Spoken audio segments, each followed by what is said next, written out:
So guys, what if Naruto was joined Mammon Clan and Akeno as slave? Movie.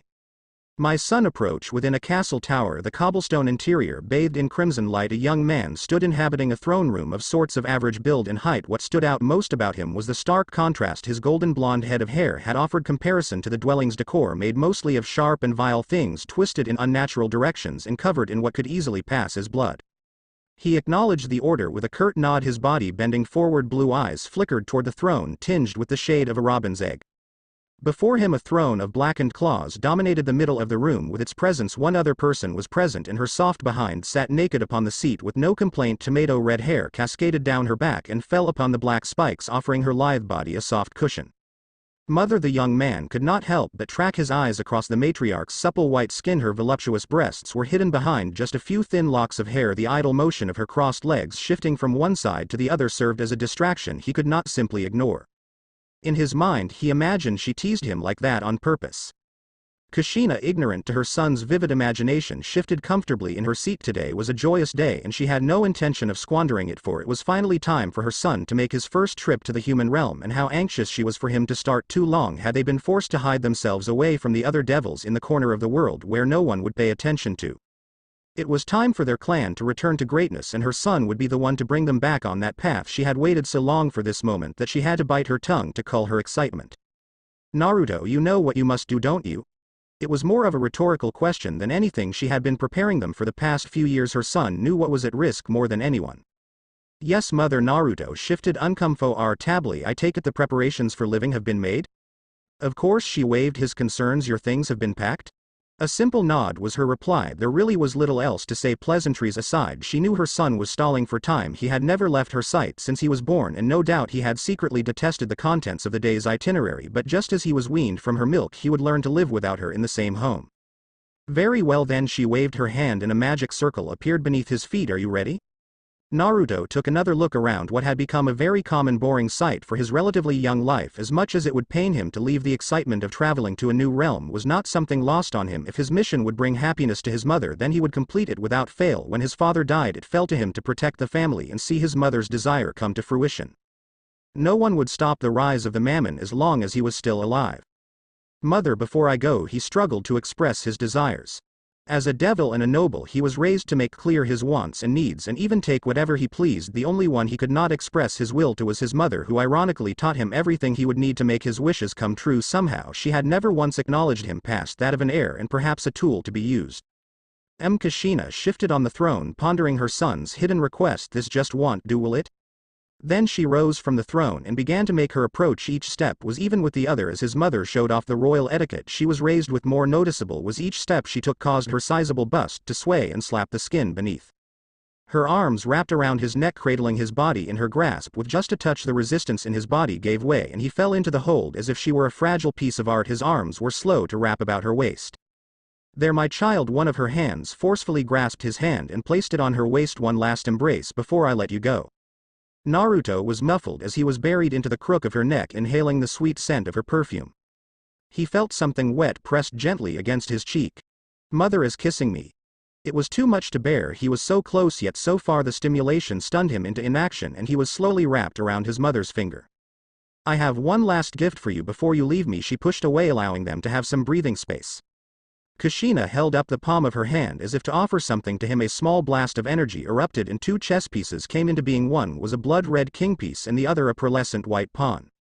After only a moment of existence, the pawn transformed into the shape of a bishop, then a knight, a rook, and then a queen. It continued to switch between shapes at random, and Naruto had difficulty identifying just what it was he was looking at. For you, my son. She thrust her palm out toward him and the pieces gravitated toward his chest. Two evil pieces. A king for yourself and a mutation piece I obtained some time ago. Kushina narrowed her eyes and for the first time since the beginning of their talk appeared to be genuinely concerned. Do not waste their power on weaklings. You will only have one chance to use it. He could do nothing but hold his chest and feel the power emanating from the artifacts. The trust his mother gave him to hold on to such things meant she was no longer willing to hold back on him. There was no turning back for either of them. My dear Naruto, please come back soon. A magic circle appeared beneath him again as crimson light covered his vision. In the middle of the embrace his mother had summoned another circle and sent him through. Now he found himself hurtling through space and time with the portal to his home growing more and more distant. His mother had given him the tools, now it was his turn to show he knew how to use them. The damn sun is going to make living here a lot more annoying. Atop a building's roof, Naruto looked down upon the city his mother had sent him to set within a valley. It was the very model of peace and seclusion. The central piece was the human academy named after the town of Kuo. It must have been a school day, as he saw many humans the same age as him in their school uniforms heading toward the city center. The sun was sweltering hot. Even after he had changed into the school blazer and matching pants, he had no idea how the humans could handle that kind of heat. The rays of light beat down on him and sapped all the energy in his body. It would definitely take some getting used to, and he would have to move around at night, primarily if he wanted to keep it from permanently affecting him. Not to mention, he could not allow the humans to notice his presence. Luckily, no one was around to see him use his wings for the moment or two he needed them, but he was sure it would not remain that easy. Devils were fortunate enough to look very similar to humans naturally, so no one had given him an odd look quite yet. That was good, considering his objective here was focused on not attracting unwanted attention until he had followers or at least some powerful friends. The shadows were not going to be safe for him to roam in. Just have to keep my eyes on the prize. The faster he completed his objectives, the faster he could return to his mother's side. If that was not enough to spur him forward, his personal goals aligned well with Kushina's wishes. His mother always told him the Mammon were well known for wanting more than they could have. Sometimes for better, but often for worse. He planned to turn his family's curse around one battle at a time. Him being sent to the town of Kuo was not by chance either. It was a well-known fact throughout the underworld that this place held great significance for all three of the major factions. That meant that apart from other devils, he would be dealing with both variants of angels, fallen and otherwise. Though he had never met an angel, from the stories he heard from his mother, they were not ones to be underestimated, especially the fallen, since they fell from their god's grace for one reason or another. Tricks and underhanded tactics were their namesake, and so he would keep his guard up if he were to find one. But he could care less about how politics boiled down between the three groups. He was raised as one of the extra demons, after all, ousted voluntarily or otherwise by the current devil government. The Mammon were among those who avoided the 72 pillars at all costs if his mission were successful. However, his mother hoped their name would return to the forefront of devil society. Naruto leapt down onto the street below and joined the crowd headed for the school grounds. Humans were the treasures and lifeblood that kept the three factions going after the Great War. They were the primary reason why Naruto had come to Kuo in the first place, for if the Mammon were to return, they would need influence, and the easiest way for a devil to gain influence was through martial strength. Sacred gears, artifacts of power only born to those with human blood in their veins, were the key to gaining any kind of power in the world. Angels, fallen angels, and devils all were attracted in some way to that power and had found ways to incorporate these valuable humans into their ranks. At least with the devils, they had created the evil peace system that Naruto was now a part of, with the king piece embedded inside of him. Though he only had one other piece to use for now, with time he could grow out his peerage to span the entire set. To grow and nurture that family was Naruto's goal, and it worked well with his mother's desires of total domination. If they were going to have any chance at returning from the outskirts of society, they would need a strong group of followers. And so Naruto began his hunt for the strongest of humans within the grounds of Kuo Academy, known to host the most gifted of humans. He had high hopes for what he would find inside. Unfortunately, he was quickly disappointed when he saw a group of boys being beaten senseless by a crowd of young women. Screams and shouts hinted that the culprits had been found peeping on the girls' locker room. If that was the kind of resource pool he was looking at, things were grim. Naruto continued with the crowd and found himself inside the school building as the bell began to ring for the first series of classes. Inside, the floor was a checkerboard tile and the building reeked of grandiose Western architecture. There was a feeling in the back of his head that he was being watched. With a few cautious glances he took in his surroundings in an attempt to locate the source of his discomfort.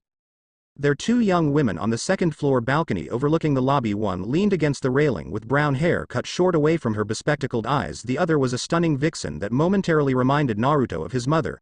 Long red hair and a set of crisp aquamarine eyes. What was even more noticeable and surely appealing to such perverts outside was her incredible bust size, especially in comparison to her shorter compatriot. Neither of them seemed threatening. In fact, the crimson-haired beauty was smiling. If it was not for the fact he had lived with a woman for his whole life, he might have passed it off as nothing, but he could tell that behind those eyes menacing plans were being concocted. If their familiar energy was anything to go by, the suspicions they had of each other were right. Devils, the lot of them. Interesting to see they had a similar idea of infiltrating the school to gather their pieces. No matter, as long as they did not approach him, he would give them the same courtesy. When another group of kids came around the corner to head for class, Naruto got up from the column he had been leaning against and disappeared with the crowd. Time to see what the School of the Gifted has to offer, Naruto said as he entered a classroom at random. Rias, what do you think about him? Sona, the student council president, asked as the crowds began to fade for the first classes of the day. The other devil's presence had been quite obvious even before he had entered the school building. Lucky for him the humans could not feel such otherworldly energy, otherwise he would have stuck out like a sore thumb. He must have been new to the human realm to make such a common mistake. Rias hummed, leaning against the rail next to her friend. I am not sure who he is, but you could feel the energy inside, right?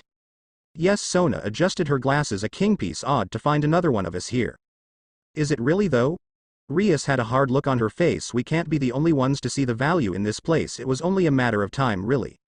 I suppose so. Sona conceded. Her eyes flicked down the hall where Tsubaki, her vice president, approached. Do you plan on meeting him? Rias paused for a moment to consider her answer, then she just shrugged and gave her old friend an assuring smile. I don't think so. He doesn't seem like a troublemaker, so I think I will take a wait and see approach. With luck he's just visiting.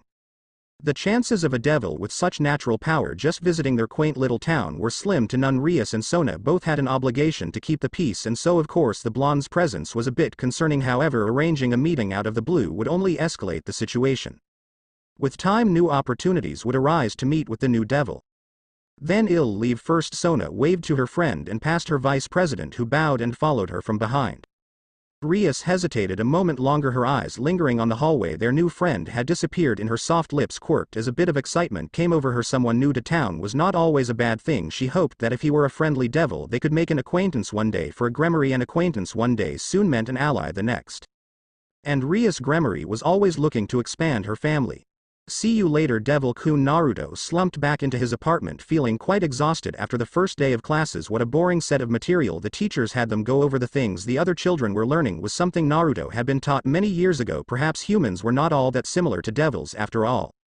To rest his body he was thankful his mother had already prepared a dwelling of sorts in the human world. How she managed it he had no idea, but the single-bedroom flat would serve his needs well. The couch looked particularly inviting as he laid down on the dark cushions and felt his body sink into the material's creases.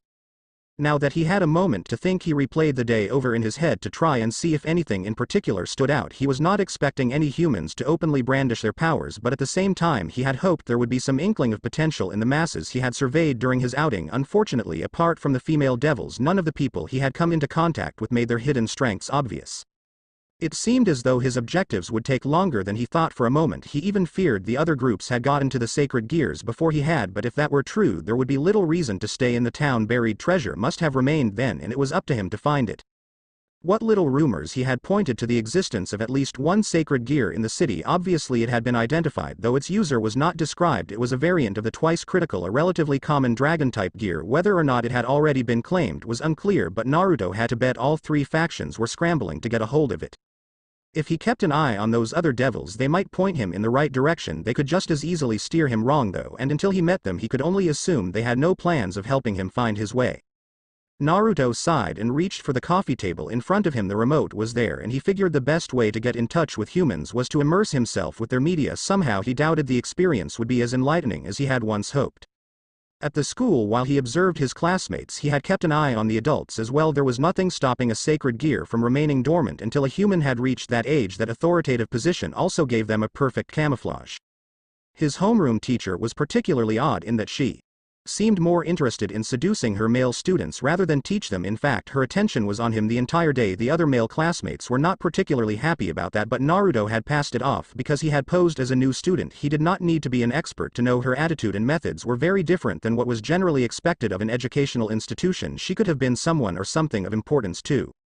Those with power attract others with power. Naruto quoted his mother aloud.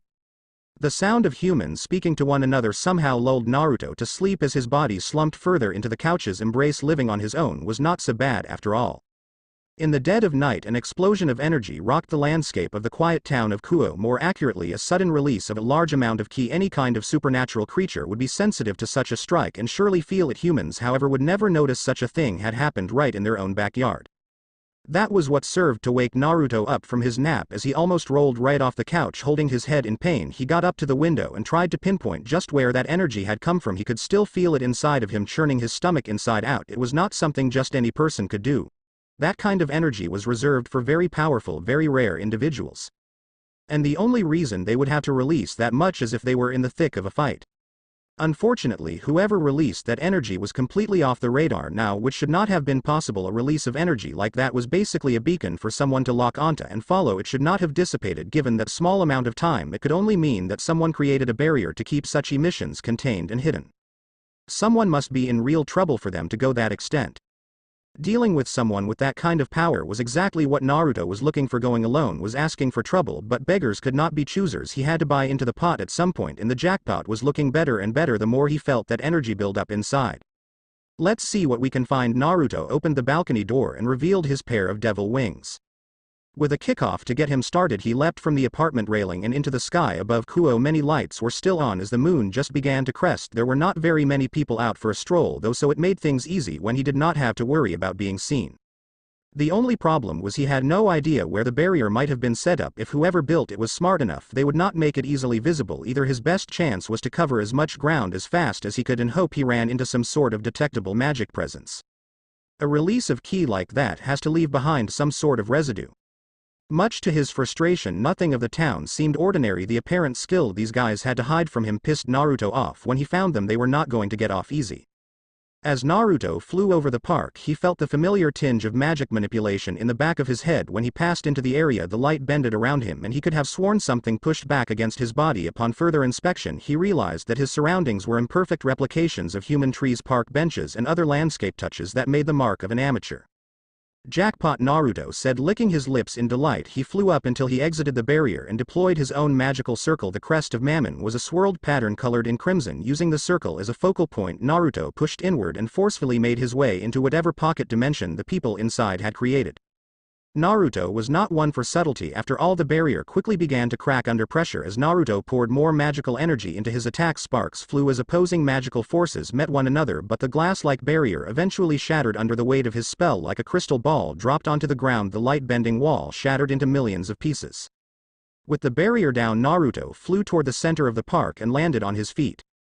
With one quick glance to take in the situation, Naruto realized he was outnumbered. In front of him were 6 people of varying shapes and sizes surrounding someone else whose energy matched that which he felt before. The park itself was wrecked from one hell of a battle. Both sides had taken a momentary break when the barrier went down, and neither group seemed to know what to do about his entrance. The one being accosted was a 9-tailed fox, one of the Kyuubi yokai. Her blood-red tails that fanned out behind her human form outed her pretty easily. He knew a bit about the Kyuubi as his mother told him that Naruto's father had been closely acquainted with one in the past. They were incredibly powerful creatures, but rarely were their kind ever found outside of Kyoto, where they ruled the other yokai species. This particular Kyuubi, apart from a few scratches, was no worse for wear from whatever battle that had already taken place. Her long hair that flowed down her back was colored the same as her enemy's blood, crimson and dark. She wore a battle dress of some kind, a black bodysuit that covered from her thighs to her neck with matching boots and gloves. Those beady red feline eyes targeted him, sizing him up. She must have assumed he was another enemy, but perhaps she hoped he could be an ally as well. Lucky for her, he had no plans of attacking someone of her caliber.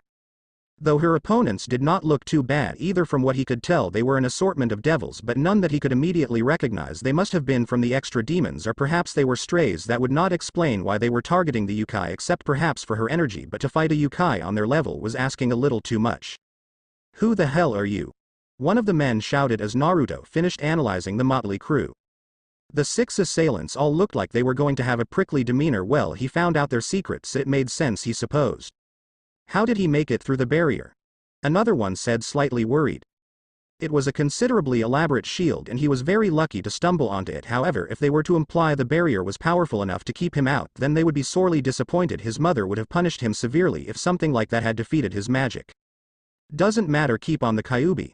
The first man turned his attention back to the 9 tails and ice shards grew from his hands. The devils slowly diverted their attention back to their original target, leaving Naruto alone. What a rude bunch. He thought he preferred to keep cool in these kinds of situations, but the one thing that really set him off was when he was ignored. To be insulted or belittled by an enemy was one thing, but to have your presence rejected was something else entirely. Naruto narrowed his eyes as powerful demonic energy began to build up in his body. Attacking the Kyuubi was their first mistake, but forgetting about him would be their last. Oi bastards. The vulgar language got them to turn around again. The Kyuubi had readied a fireball in her hands but hesitated to retaliate when Naruto made his declaration. Naruto sneered. His switch had been flipped. Whenever his adrenaline got pumping, things started to get a bit loopy for him. His control slipped and he started to enjoy the bloodlust inside of him. You got some balls turning your back on me. Naruto's hands soon became fists as he fought to control his instincts. Let's see what you guys can do. A magical circle appeared in front of Naruto, not unlike the one he created before. While his opponent's confusion quickly turned to shock as a dozen chains launched at them made of pure demonic energy. Those chains were harmful to whoever their owner willed them to be. Right now Naruto was not in the mood to hold back his strength as he directed the chains forward with an extended arm. The chains were also too fast for the other devils to easily avoid. In quick order the chains wrapped around two of the devils, pinning their bodies down. Pain quickly broke through their resistance and they were forced to scream as the chains developed barbs that hooked deep into their skin. My energy. The chainsaw powers. The devils writhed on the ground as the bonds continued to constrict around their bodies. Further, they tried to describe the suffering as their bodies were enveloped by a powerful shroud of energy. The dark fields of power were not Naruto's but their own magical energies forcefully being pulled from their bodies. That's right, Naruto said with a sinister-looking grin. These chains of mine can absorb energy too. Naruto had planned to hold them down long enough until he had almost completely absorbed their power without the energy to use. Magic devils were almost as worthless as a normal human in a fight. The chains were linked to his own demonic powers and Naruto began to sense something dark rearing its head from inside their bodies the more energy he took from them. He narrowed his eyes as he tried to determine the source. What is this? This isn't from the devils, this is something much bigger. Deep inside of them there was something foreign in their bodies that was releasing a foul energy. The cloaks of power around their bodies were quickly overtaken by a dark shroud. So strong was its release that a shock wave pushed outward from the two captured devils and forced everyone to shield themselves. Naruto covered his eyes, taken aback by their incredible strength. He thought for sure that he had them on the ropes, but this unknown strength had surfaced when their backs were against the wall. Before long the dark energy began to sink into his chains, turning them a sickly dark color. Have to cut the spell before it reaches back to me. With a wave of the arm his spell circle was released. The chains disappeared from his opponents. Their bodies slumped over in exhaustion. From the looks of them their bodies were still suffering despite their power boost. If anything, Naruto's original goal to take them out of the fight had succeeded. That power could have been hiding in the others, and so Naruto was hesitant to try the same move twice. Now, the other four had chosen to sit out of the fight earlier and not help their comrades. At first Naruto had believed they had collared themselves to prevent their friends from coming to further harm, but he started to realize they had no desire to help one another. More magical circles appeared and a torrent of energy was launched at him with their wounded comrades in the way. Too fast for him to dodge, Naruto was forced to create a circle of protection to stave off the attack. The torrent of energy sped across the battlefield, vaporizing the downed opponents in a split second. Blinded by the attack's overwhelming power, Naruto was pushed to the brink as he tried to maintain his shield. No good, 4 against 1 is too much. Under great pressure the protective spell broke apart in front of him. By instinct Naruto held up his arms to protect himself. He then felt a presence at his side and then a great force pushed him to the ground. When he recovered he saw the Kyuubi in front of him containing the enemy. Attack with one hand. With a smack from the back of her hand the attack was sent flying away. Fireballs formed in each of her hands and above each tail they were tinged white. With Naruto recognized as the infamous strength of Kitsune Foxfire, she unleashed the barrage of attacks, forcing the remaining devils to scatter across the battlefield to escape. Each fireball exploded into a fiery mess upon impact, taking with it a chunk of the surrounding area. Somehow, apart from glancing burns, the remaining four had managed to avoid lethal damage. This earned them a harsh glare from the nine tails as she began to build up an insane amount of power. "Stay out of my way, boy," she said with a threatening growl attached. Getting saved by the person you were supposed to be rescuing was not the best feeling in the world. His eyes could barely follow her movements as she launched forward with incredible speed. Appearing next to the closest devil with one punch, she was able to break their magical defense and send them hurtling into the ground. Such strength was not focused solely on her human extremities as the tails whipped at the devils too foolish to get close. Naruto dusted himself off and hesitated to leap back into the fight. He would probably just get in the woman's way, or worse, get himself attacked. Still, the adrenaline pumping through him refused to let him stay out of the way for long. He noticed that a couple of the devils had managed to avoid the Kyuubi's focus and were creating a large magical circle between them. Releasing his wings, Naruto flew at them in an attempt to halt their counterattack. A combination attack required a great amount of practice considering the depth of the calculations involved in most magic. If they were able to pull something like that off, then the attack was too dangerous to let them complete it. Moments before he reached them, an army of chains were unleashed from the depths of wherever the magical circle led to. Naruto shielded himself but quickly found out the attack was not meant for him. As it sailed past, the chains quickly found and latched onto the Kyuubi, ensnaring themselves around her body like a bad weed. Her scream of pain echoed as the spikes dug into her skin, and he could feel the energy forced out of her body as the chains absorbed it all. "This attack, it's so similar to mine, but these chains aren't feeding the energy back to the devils. Where was all of that demonic energy being taken?"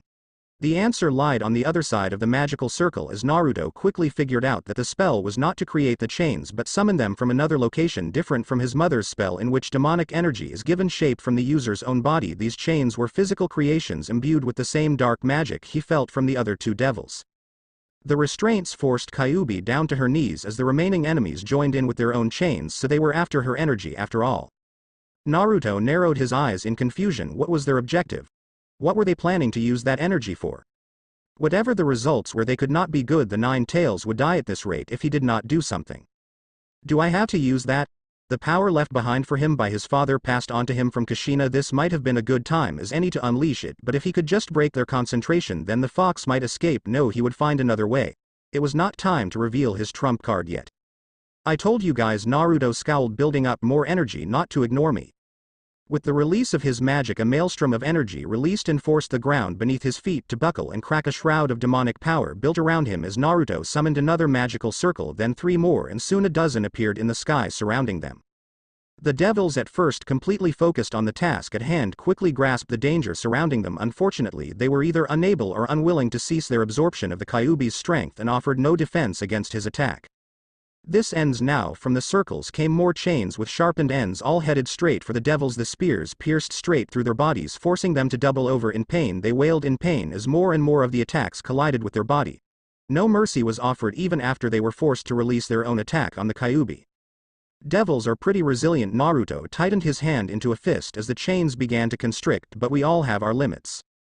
Only when the last devil's body ceased moving did Naruto release his spell. The chains receded back into the portals and he felt his energy return. Despite winning, he could not find it in himself to be proud of the bloody spectacle in front of him. True, his mother had taught him to fight with no heed for his opponent's life, but he detested the brutality he was forced to deploy against them.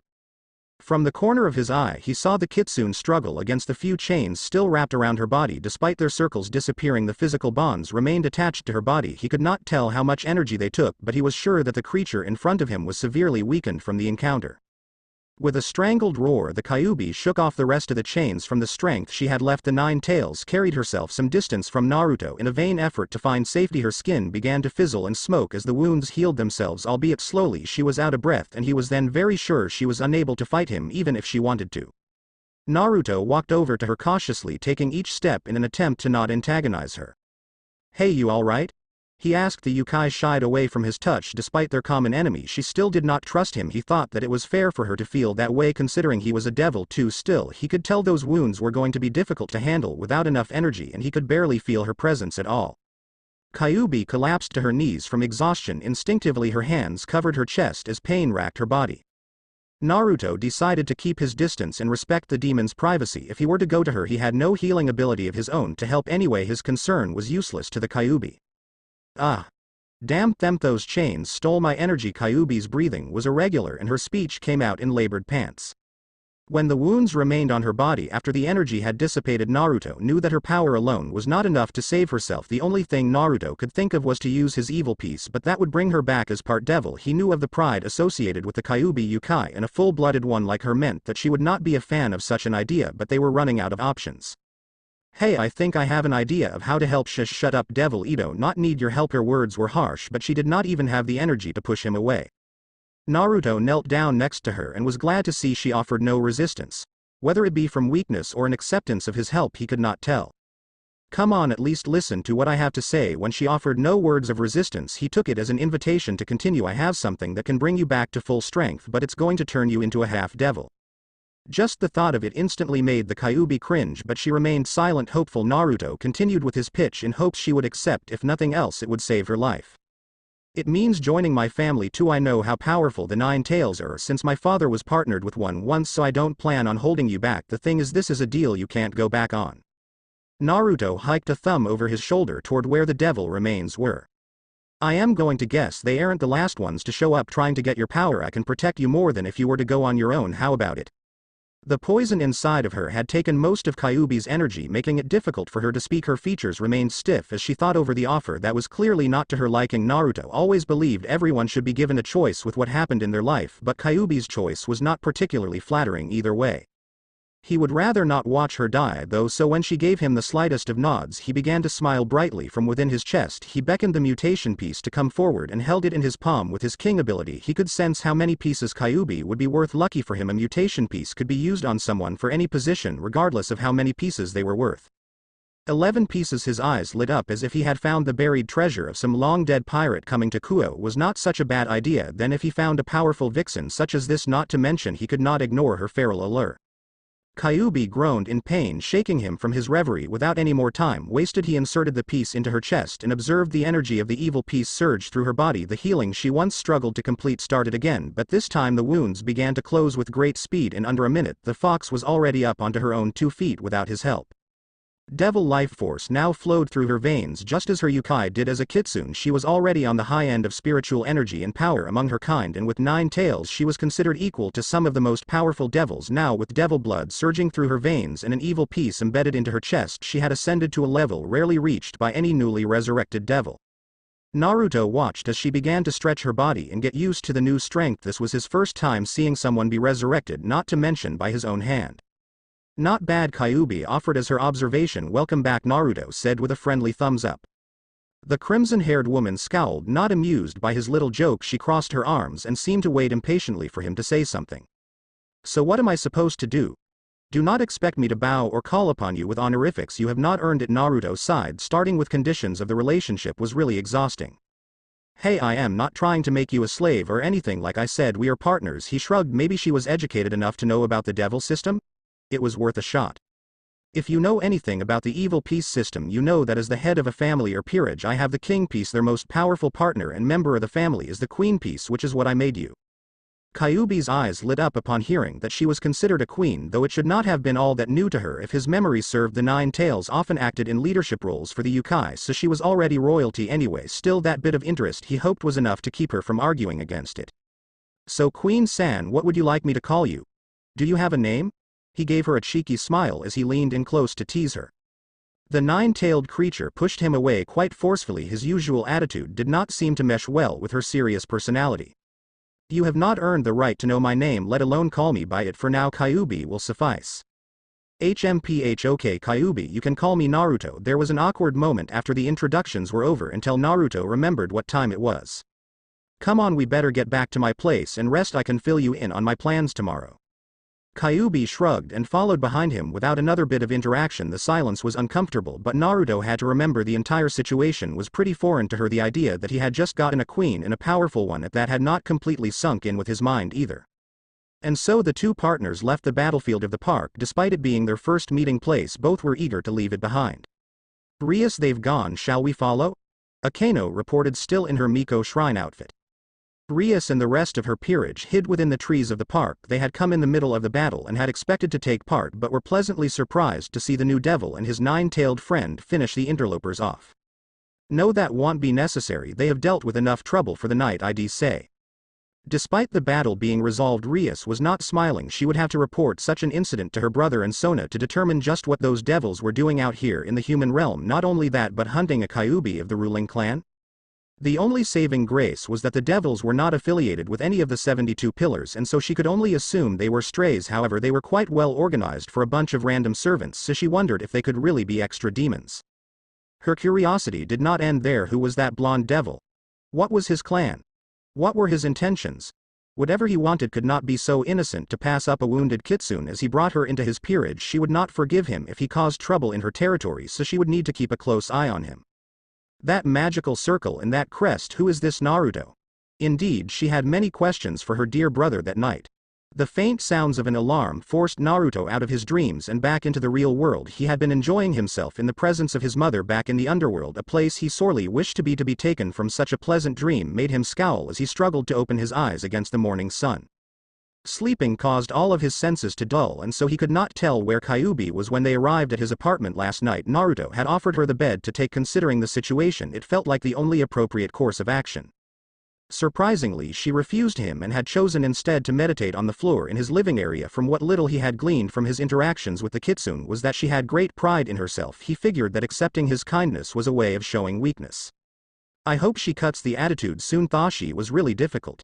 Despite the fact he saved her life and offered a place as his partner, Kyuubi had dropped all niceties when she spoke to him. Somehow he still had not earned the right to even carry on a proper conversation with someone of her ability. At this rate they were not going to function well as a team. Naruto released the yawn building up inside of him. Carefully he rubbed his eyes and decided that it was truly time to wake up. A lot of things would have to be resolved today, so there was no point in resting further.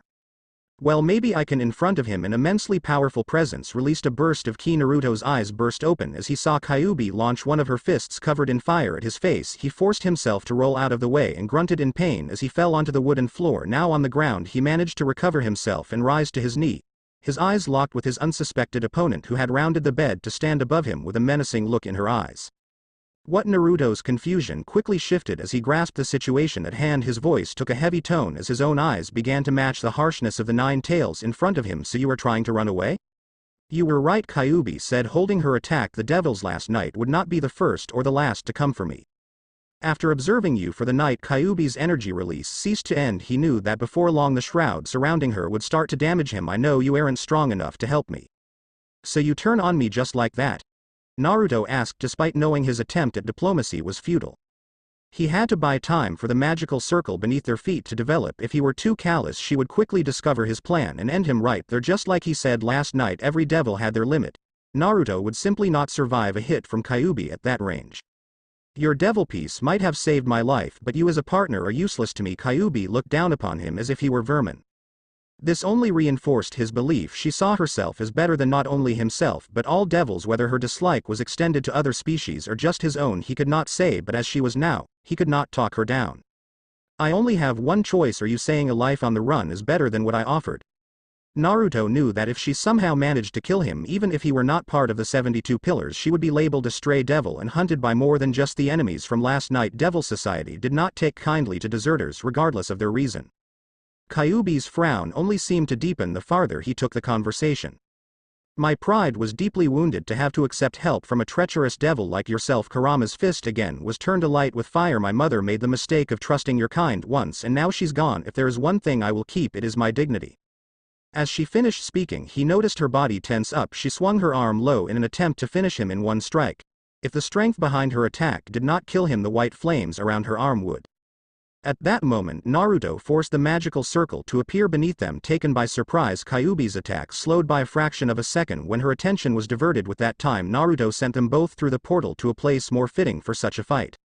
This is ridiculous. Naruto was forced to fight first thing in the morning before his power had fully reawakened. He had already dodged 2 deadly attacks meant to finish him off in one hit, so he was quite awake. The worst part was he was still stuck in his loose-fitting pajamas and not anything close to appropriate. On the other hand, he was not the one that picked the fight. Now he and Kyuubi were deep in the mountains that surrounded the town of Kuo. The last thing he needed was her to damage his apartment and have to explain that to the human owners. The teleportation had been a bit sloppy and was not his best work, but he had been under a considerable amount of duress. The 9 tails now stood across from him some ways down the opposite end of the field. Once they had exited the portal together there was a tense moment before they quickly separated from one another. Whether she had any kind of honor or not he had no idea, but at the very least she seemed interested in seeing his capabilities as she waited for him to make the first move. You know, I really do want to have you join my family, Naruto said after a while, his voice shifting from soft to sharp as a knife's edge, but at the same time I can't accept someone who's willing to turn on me just for their own twisted sense of pride. Kyuubi narrowed her eyes but chose to say nothing in return. What was there left to say? She made her choice and now it was his turn as king to put her in the proper place of queen, whether she liked it or not. A 9 tails strength is nothing to shrug off. I've got to be careful. Naruto decided that to win he would have to go all out from the start. With Kyuubi's strength increased by a considerable multiplier with his evil piece, she would be able to resist any kind of normal magic. His only chance was to get a hold of her with his chains and absorb her energy to force her into surrender, but she already knew his capabilities from last night. First I'll have to use something new to weaken her. Come on, boy. Kyuubi shouted over the distance. Her patience must have been wearing thin. I waited all night to see just how strong you were. Don't disappoint me. Naruto narrowed his eyes at her taunt. He wondered why she had spared him from simply killing him in his sleep, so she wanted to see whether he was worth being a partner or not. Well, he would try not to disappoint. I'll give you a treat. Naruto began to build up his energy so much so that it became visible around his body. No one has seen me use this before save for my mother. Very well then, come at me. Kyuubi accepted his strength with a smirk, readying her body for a hit. Sacred Gear Naruto summoned into his hand a dagger of sorts unique in that it had a three-pronged tip flying thunder god. Father, lend me your strength. Kyuubi had to admit to herself that she had not expected a devil of all things to have a sacred gear. Was he some hybrid? Or she narrowed her eyes, did he steal such power from an unsuspecting victim? Either way, she was not one to be defeated by a simple toy like that. She had come too far to be defeated now by some brat. Every stain on her pride had to be removed before she could allow herself to forgive those that had wronged her. The only way she could go forward was to fight all of those who stood in her way. In response to the weapon summon, she drew energy to her hands and tails with her power. 11 fireballs began to grow. Last night she had been careless in her aim and the devils had managed to survive. She vowed not to make the same mistake twice. Take this. Kyuubi released all 11 with a single powerful throw. The blonde threw his new weapon in her direction, but her crimson eyes quickly noted that it was off course. If he had held out any hope to hit her with the dagger, he was in for a rude surprise. Not that he would find out, since her fireballs would vaporize him before his dagger even hit the ground. The harmless thing sailed over her shoulder as she refused to even step out of the way. With her arms crossed in satisfaction, she watched the devil disappear as the fireballs erupted as one. An ear-shattering explosion rocked the battlefield as a respectable crater formed in the spot once occupied by Naruto. HMPH, what a weak! Kyuubi's eyes widened when she sensed his presence behind her. Before she even had time to fully turn, his fist rammed into her stomach, not as strong as her own, but it still sent the air flying from her lungs. When he pulled back, she thought she might have a chance to recover, but his leg was sent right for her head. In a daring follow-up kick, the air behind him whipped up and she knew he had enhanced his attack with demonic energy. If I don't block this, it'll be trouble. With her arms up, she met his kicks full force and felt herself sliding back along the ground. Her defense was strong enough to weather it, but she had taken a considerable amount of damage just from those 2 hits. Kyuubi could not afford for him to get close again. Not bad, there was some distance between them now and she felt that she had a moment of respite.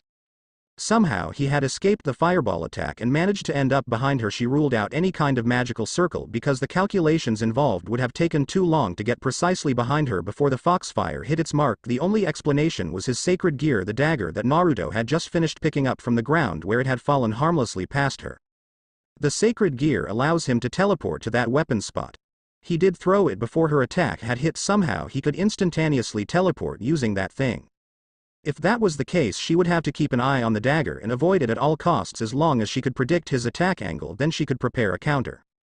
Rather than sit idle, Kyuubi felt her best strategy was to press forward and knock him off balance from his performance last night. She knew he was respectable with long-range magic. If she stayed too far, he could use those chains of his to sap her energy. Here I come. With a powerful kickoff, the nine-tailed fox launched herself right at her opponent. Fist reared back, she sent it right at Naruto's head. As the distance between them closed in an instant, somehow he read her move and was able to lower his head out of the trajectory of her attack. Not one to be deterred, Kyuubi pulled back and started to send a barrage of kicks and jabs at his center mass. They would not hit as hard as if she focused all her strength into one hit, but she knew she was more likely to overwhelm his defense through speed. A pitiful spellcaster like himself would buckle eventually under her stamina. Much to her surprise, however, Naruto did not give in so easily. He kept up with her lethal dance of flesh with his own body. For every kick he would weave his body out of the way, and for every fist he would slap it away with his own arm. Whoever taught him his defensive skills was impressive, Kyuubi had to admit. Let's see how you handle this. Her body was again covered in energy, this time supplemented with her new demonic strength and then converted into a cloak of flames. Now each strike carried with it fire that was sure to hit him, whether it be a glancing blow or not. Understandably, he grasped the new reach of her attack and leapt back and out of range.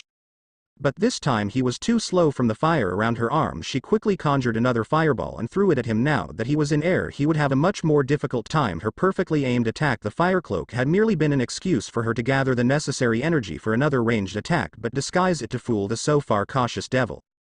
Just as she expected him to, Naruto threw the sacred gear weapon at her again. This time she would not allow him to get close. Kyuubi sent one of her tails out and smacked the weapon far off course to ensure he could not surprise her again. In the meantime, her fireball had reached him. Rather than teleport or defend himself with a magical circle, Naruto instead chose to slap away the ball of energy with the back of his hand. Since she had conjured it together rather fast, the attack was small enough to be pushed away by a devil with his strength level. However, her foxfire still severely burned his hand and arm as the attack was just barely diverted away.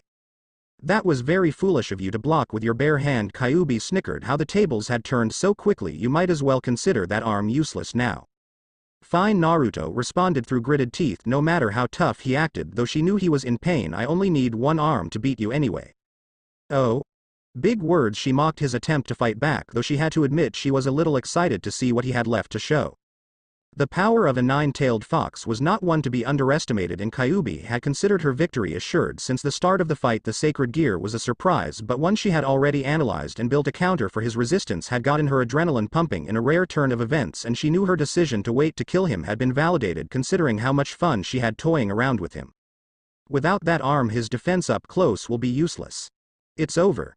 Kyuubi shouted as she surged forward. Naruto disappeared in a flash before she even made it halfway to him. She angled her head to look back at the weapon and knew he would spawn there with practiced ease. She created another fireball on the tip of one of her tails and launched it backward. Your teleportation isn't instantaneous after all. It'll hit you right as you come out of the portal. So focused on her overwhelming victory was she that Kyuubi had again underestimated Naruto. From her observation, she had only seen one facet of many that were involved with his father's sacred gear. The three-pronged weapon, affectionately recognized as a kunai by his mother, was only the vessel for the sacred gear's true power. You were right, Kyuubi. Naruto appeared again, but not at the location of his sacred gear but directly behind her. This battle is over. The fireball hit, vaporizing Naruto's kunai and the dirt and rock surrounding it, but Naruto had not chosen to teleport to his weapon but rather the seal he had planted on the nine-tailed fox. The true source of his sacred gear's strength was not the weapon but the seal that Naruto could plant on anything and teleport to on a whim. I planted one on her last night when I offered the evil piece. Naruto's original intention had been to use the seal to teleport to her should she never need assistance. He had never wished to use it in this context, but he had to admit it was a well-planned move regardless. How Kyuubi struggled to articulate her surprise but was silenced as a Mammon magic circle appeared between them. From the portal, Naruto's demonic energy took shape into chains and wrapped themselves around Kyuubi's body, arms pinned to her sides. Kyuubi was too slow to stop the initial attack from entrapping her, not one to give up, though he quickly felt her begin to resist his hold. Have to absorb her energy fast. Kyuubi must have felt the pull on her strength as he forcefully ripped it from her, since her struggling only increased. With a bone-chilling roar, she released all of her feral might and was able to free her arms. The chains were pushed away but quickly leapt back to life and wrapped around her wrists.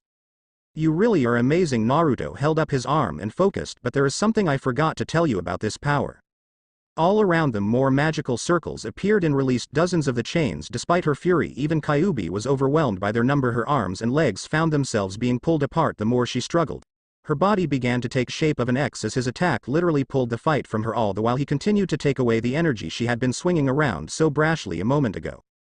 You damn you devil! With the last of her strength she used it to curse him. The true strength behind the Mammon chains is that they can be pulled and pushed but never broken. His mother's words flew from his tongue as if they were his own. The same goes for the promises and bonds we forge with others. Once a Mammon takes hold of something, we don't let go until our dying breath.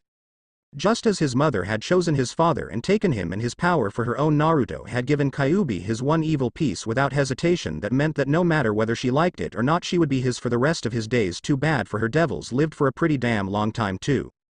Another devil might kill you for insubordination. It would set an example and give me another chance to find a proper servant. Naruto continued to speak and express his feelings. If Kyuubi was only going to listen when she completely and utterly beaten, then he had to get his words in now. I am not that kind of devil and I don't want some other servant. Naruto waved the magic circles away. The chains disappeared and allowed Kyuubi to topple over onto the ground. Her energy was now inside of him, free for him to do whatever he wanted with it. I want a partner. Naruto reminded her of his initial offer. I want you to join my family because you want to, not because I am forcing you to. How did I lose? Kyuubi's voice croaked out from her fatigued body. She still did not have the strength to stand nor look at him in the eye. Still she made her desire clear to him. You were overconfident, Naruto said with an air of finality. Whether it was the strength of your attacks or your analysis of my technique, you were so sure of your own thoughts that you underestimated me. Kyuubi scowled, a low growl building from within her throat at his words. I'll be the first to admit I am physically weaker than you. You have a stronger spiritual energy than I do too, Naruto said with a shrug. Because of those things I took you seriously and went all out from the start. He knew from her performance last night that she was worthy to hold the queen piece inside of her. Naruto would never argue against her ability or strength. All he wanted was for her to accept that he too could be strong enough to be her king. I was too arrogant, huh? Kyuubi reflected on her loss as he approached her. His words rang in her head over and over again, and she could only find truth in them. From the start she had considered him nothing more than a brat, the offspring of a species she had nothing but hatred inside her heart for, and yet because he respected her strength he was able to overcome her power. Talk about irony! Naruto was above her now and she struggled to lift her head. If he were to kill her she would at least look him in the eye. That was the least she could do to keep her pride. As her end approached, Kyuubi's thoughts turned to her mother. She too had met her fate to the devils and the other kitsune, and Yukai had just left her to die. Kyuubi had always believed that if her mother had never associated herself with the devils in the first place, she never would have been betrayed by them. Because of her feelings for one particular devil, she threw her life away and took away the only family Kyuubi ever had. Now this boy in front of her dared to ask her to join him. The stupidity of the sentiment would have made her laugh if her body had any strength left. Their eyes met as he knelt down to join her on the ground in those blue orbs. She could not sense any killing intent. His hand fell onto her shoulder and Kyuubi could feel her energy slowly being restored. "Yo, you're giving my energy back?" she asked, incredulous. "Of course, I just needed to take it from you long enough for you to calm down." His apparent naivety baffled Kyuubi. With her strength returned, she could easily finish him off. "What if I attack you again?" Despite the obvious connotations of the question, her voice lacked the bite that implied she was willing to back it up with action. "Then I really will kill you," Naruto said with little hesitation, forcing their eyes to meet again. "I understand that I didn't make my feelings clear before, so you were unsure if I was fit to protect you, but I've said all I need to say in this little spar of ours. If you come at me again, then I know there isn't any hope for you." The faith he offered in her was astounding, in that he gave her a second chance. Kyuubi had to respect him all the same, that this would be her last chance to get a free pass from him. If she could not finish him the next time, then he surely would finish her. To be considered family with a devil as just Kyuubi was barely able to stop herself from uttering the rest of her disgust. "Well, you best get used to it. You're a devil too now." Naruto stood back up and gave her some space. The silence following his statement gave her the chance to stand on her own feet. Most of her energy had been returned to her with nothing but goodwill on his part. Kyuubi could never imagine a scrawny little thing like him could be a devil capable of standing up to her, but she was wrong, just as she was wrong about her mother's feelings and perhaps her choices too. Maybe following this devil would give her the answers she needed. Kyuubi. Naruto turned to face her, his tone serious. "I can tell you're angry and restless inside from something in your past." Kyuubi's shoulders locked as he seemed to read her thoughts. Was she so transparent he saw through her that fast? "There is no way I can know what in your past is bothering you so much, but I promise to help you fix it," Naruto said with a fresh smile. That's what it means to be in a family after all. The pure honesty behind his conviction brought an odd warmth to her chest. For some reason she almost believed his words just as they were. Kyuubi held herself back from completely trusting him, but she would admit his words brought her comfort. "Very well." Kyuubi sighed with hands on her hips. She offered him a toothy grin. "I will accept my place as your queen, Naruto, for now at least." Her proclamation of allegiance brought out another smile. This one she could sense true happiness behind, and she had to force herself not to let his feelings spread to her. "Thanks, Kyuubi," Naruto said with what could only be satisfaction shining in his grin. "Now let's ow." Kyuubi narrowed her eyes when he suddenly yelped in pain. Then she noticed that his arm was still wounded from her earlier attack. She doubted he knew any kind of healing technique, otherwise he would have fixed himself by now. For all his talk about being capable, he floundered in that aspect. Still, maybe this was her moment to be of some use. "Extend your arm," she requested, positioning herself a hair's breadth away from him. Naruto looked at her carefully, obviously suspicious of her request. "Do you think I'll turn on you so easily?" "My pride would not allow that." A growl followed her defensive statement. "Of course I trust you," Naruto responded with surprising frankness. "I just didn't know your healing powers could extend to healing others." Kyuubi raised a brow but did not push the issue farther. "You are correct. Normally it doesn't let me heal others." However, with a tender hold she took his hand in hers and began an exchange of energy. What the Naruto was astonished as Kyuubi was enveloped in a shroud of bright light that was almost enough to blind him. In the blink of an eye her body had disappeared into the light that now flowed into his arm and the rest of his body. Kyuubi had used the power of the kitsune, where they could possess a host body and leech their life energy. Since its creation, her species had found many other crafty uses for the ability. In this case she could offer him a limited version of her own healing ability by using her energy inside of him. This would be one of the many times Kyuubi sensed she could be of help to her new king. In her chest, the idea of being useful to someone served to lighten her mood, if just a little bit. "A bit stuffy inside here," the comment echoed across his brain, tricking his ears. "Kyuubi? Where are you?" For a high-class devil he was slow to catch up. "I am inside of you, boy. Think of it as a power of mine." Naruto quickly calmed himself as her healing powers began to take over. The burnt skin began to sizzle and smoke and heal itself. Within just a few minutes his arm was returned to its original appearance before the wound had been suffered. "Now that's a useful power. I can feel your energy inside me." Now that you mention it, he could feel her energy course through in his chest like water waves coursing by. "And now? What's your plan?" Naruto knew it was another school day and had planned to attend class. There was no need for him to keep up his appearances for the sake of sheer attendance or to understand the coursework. His only reason for being at Kuo Academy was in the end to find more members worthy of joining his peerage. Kyuubi was a great first addition considering her strength and natural aptitude for the queen position, but his mother would need more convincing before she believed him ready to take on more evil pieces. That meant he had a lot of work to do in the form of scouting the town for potential. It was no doubt going to drag on and be a bore, but it was a necessary evil. We head for the human school. Keep an eye out for anything unique. With his business in the mountains concluded, Naruto created a magical circle beneath his feet and teleported back home. After such a workout he needed a proper shower. Naru-kun, tell me more about where you're from. The woman Naruto knew as a teacher practically moaned into his ear as she sat upon his school desk. I absolutely love this blonde hair of yours. In front of him was the person that was supposed to be considered his homeroom, Professor Fuka. She offered no last name, and though he found it odd at first, there were plenty of other quirks about the woman that made him turn a blind eye to such a minor detail. For example, the closeness she pushed on certain male students like himself by propping herself upon their desks and unashamedly flirting with them. Fuka-sensei, are you sure this? Naruto's eyes flicked down at his desk where her rear sat, barely covered by a pencil skirt that came down to half her thigh as appropriate. The red-headed woman that he noted was not far from his mother in sheer physical resemblance raised a teasing brow that was soon followed by a smirk. It was rather apparent early on she cared little for the rules that had been put in place by humans to separate an authority figure like herself from the student body, but she liked to play along at times in what he could only guess was for her own enjoyment. I don't know what you mean, Naruto-kun. The honorific came out more like a seductive purr than an actual word. I am just enjoying a bit of a teacher's conference with my new favorite student. Naruto's robin egg eyes glanced around the room and quickly picked up on the ire of the other males. Clearly she had offered them some capacity of the same shtick in the past, and they had grown jealous with his special attention. He wanted to believe her attention was nothing but friendly teasing, but there was something in his gut that said otherwise. This one reeks of crows. In this case, Kyuubi seemed to agree. Rather, she became the voice of his gut from inside of Naruto's chest.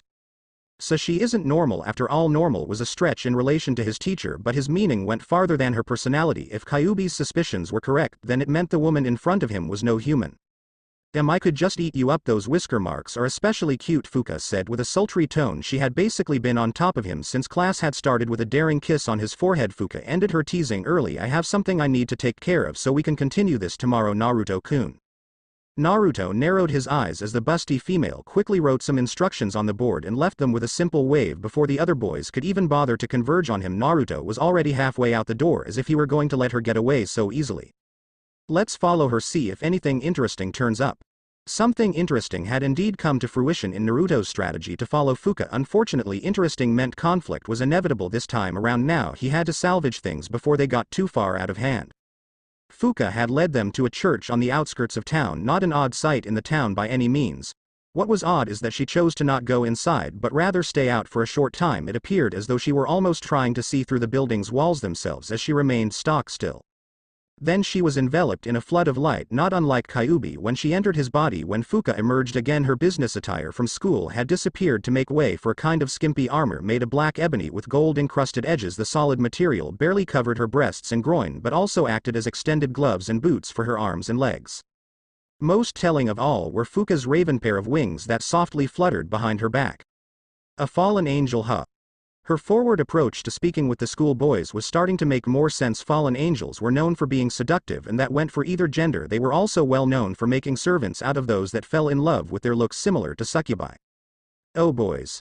Fuka cooed, waving toward the church. I have a proposition for you, come out and play with me.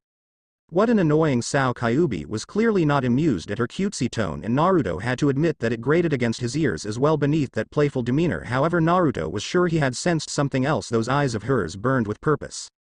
Not long after Fuka began her catcalls did a few men in robes emerge from the large wooden doors. Anyone could see from their eyes that they were entranced by her looks. With but a simple motion of the finger she had them approach her without any hesitation. Naruto grimaced. Men of the church were quite weak. Fallen angels and the servants of God never get along. Is she trying to tempt them? Before she could welcome the entranced young men into her arms, a spear of light came crashing down from the sky. It embedded itself into the ground near the priests and proceeded to explode into a bright light. The blast released a heavy amount of energy and Naruto was forced to shield his eyes. The human's life forces were extinguished in the blast that stopped just short of hitting Fuka. Fuka looked somewhat disappointed as the energy died down. Something told Naruto that she had been expecting such a thing to happen. Given her rather relaxed stance, her violet eyes shifted to the sky above to greet the two shadowy figures with the sun at their backs. Welcome, Tenshi-san. Her overly friendly greeting was followed by a wave, then Naruto noticed her eyes narrow into something he akin to dangerous. I was wondering whether you would join me or not. Her voice changed. Kyuubi noticed the shift in attitude as well. Fuka's mask had been lifted to reveal her true nature. Her mission all along had not been to convert some weak-hearted priests but to lure out these angels. Without a doubt, turning an angel was a much greater prize than simply acquiring some servants. "Quiet yourself, fallen scum," said the male angel. A young man in a simple white robe, his short black hair and piercing eyes gave him a handsome yet oddly intimidating visage. "We have come to offer you God's forgiveness, fallen San." The woman spoke up next, her long pink hair flowing down her back. She seemed rather soft and frail, more fitting of what Naruto had expected to see in an angel. "Oh. Is that so?" If Fuka were concerned, she did not show it well. She shrugged, offering her arms out in mock surrender. "Then come and get me." In the arms of the male angel, a golden sword of light was crafted from nothingness, with his compatriot armed in turn with a purple bow and arrow of light. The pair were ready to take the fight to the fallen. Fuka, on the other hand, did not bother to arm herself with a weapon. Instead, she simply stood there waiting for them to validate their promise. "Prepare yourself." The male angel impatiently swooped down toward Fuka. "Sasuke-kun, wait." His companion shouted after him, but there was no talking to him now. "Now that's more like it," Fuka said with a playful smirk. With an outstretched arm, she summoned a long spear of light-colored pink and used her wings to meet Sasuke in the sky. The weapons hit one another with a spark of energy between them as the energies fought against one another. Despite falling from heaven, the unforgiven angels were still fully capable of replicating and using the same light energy as God's servants. For all intents and purposes, the two of them were evenly matched in the quality of their weapons, so what mattered was the individual skill. Fuka and Sasuke separated only to have their weapons meet again and again in the sky as the two collided against each other. With their close proximity to one another, the archer angel was unable to support her friend. Rather clever of his teacher, thought Naruto. "Damn you." Sasuke grunted as he forced all of his strength behind his sword strike. "Getting annoyed, Tenshi-san?" Fuka whispered back into Sasuke's ear. Her smirk only served to annoy him more. "Take this." In his other hand, Sasuke spawned another sword and swung at Fuka's blind spot. The attack broke through Fuka's defense and seemed as if it hit. She grunted in pain and forced herself to drop to the ground. Sasuke was relentless though and flew down to strike her with all of his might. That was when Naruto noticed his teacher's strained breathing turn back to normal. She was smiling of all things as someone was seconds from killing her. "The angel's wings, they are switching," Kyuubi said, unable to hide her astonishment. The kitsune was right. Sasuke's wings were flickering back and forth between black and white. Rather than tempt him through lust, it seemed Fuka would take him through fury. Not just Sasuke but his compatriots seemed to be losing her will as well. She had not fired a single arrow and yet her wings were changing too. He noticed in her eyes that she bore great concern for the man she was paired with, and Naruto realized her affection and concern was borderline lust in itself.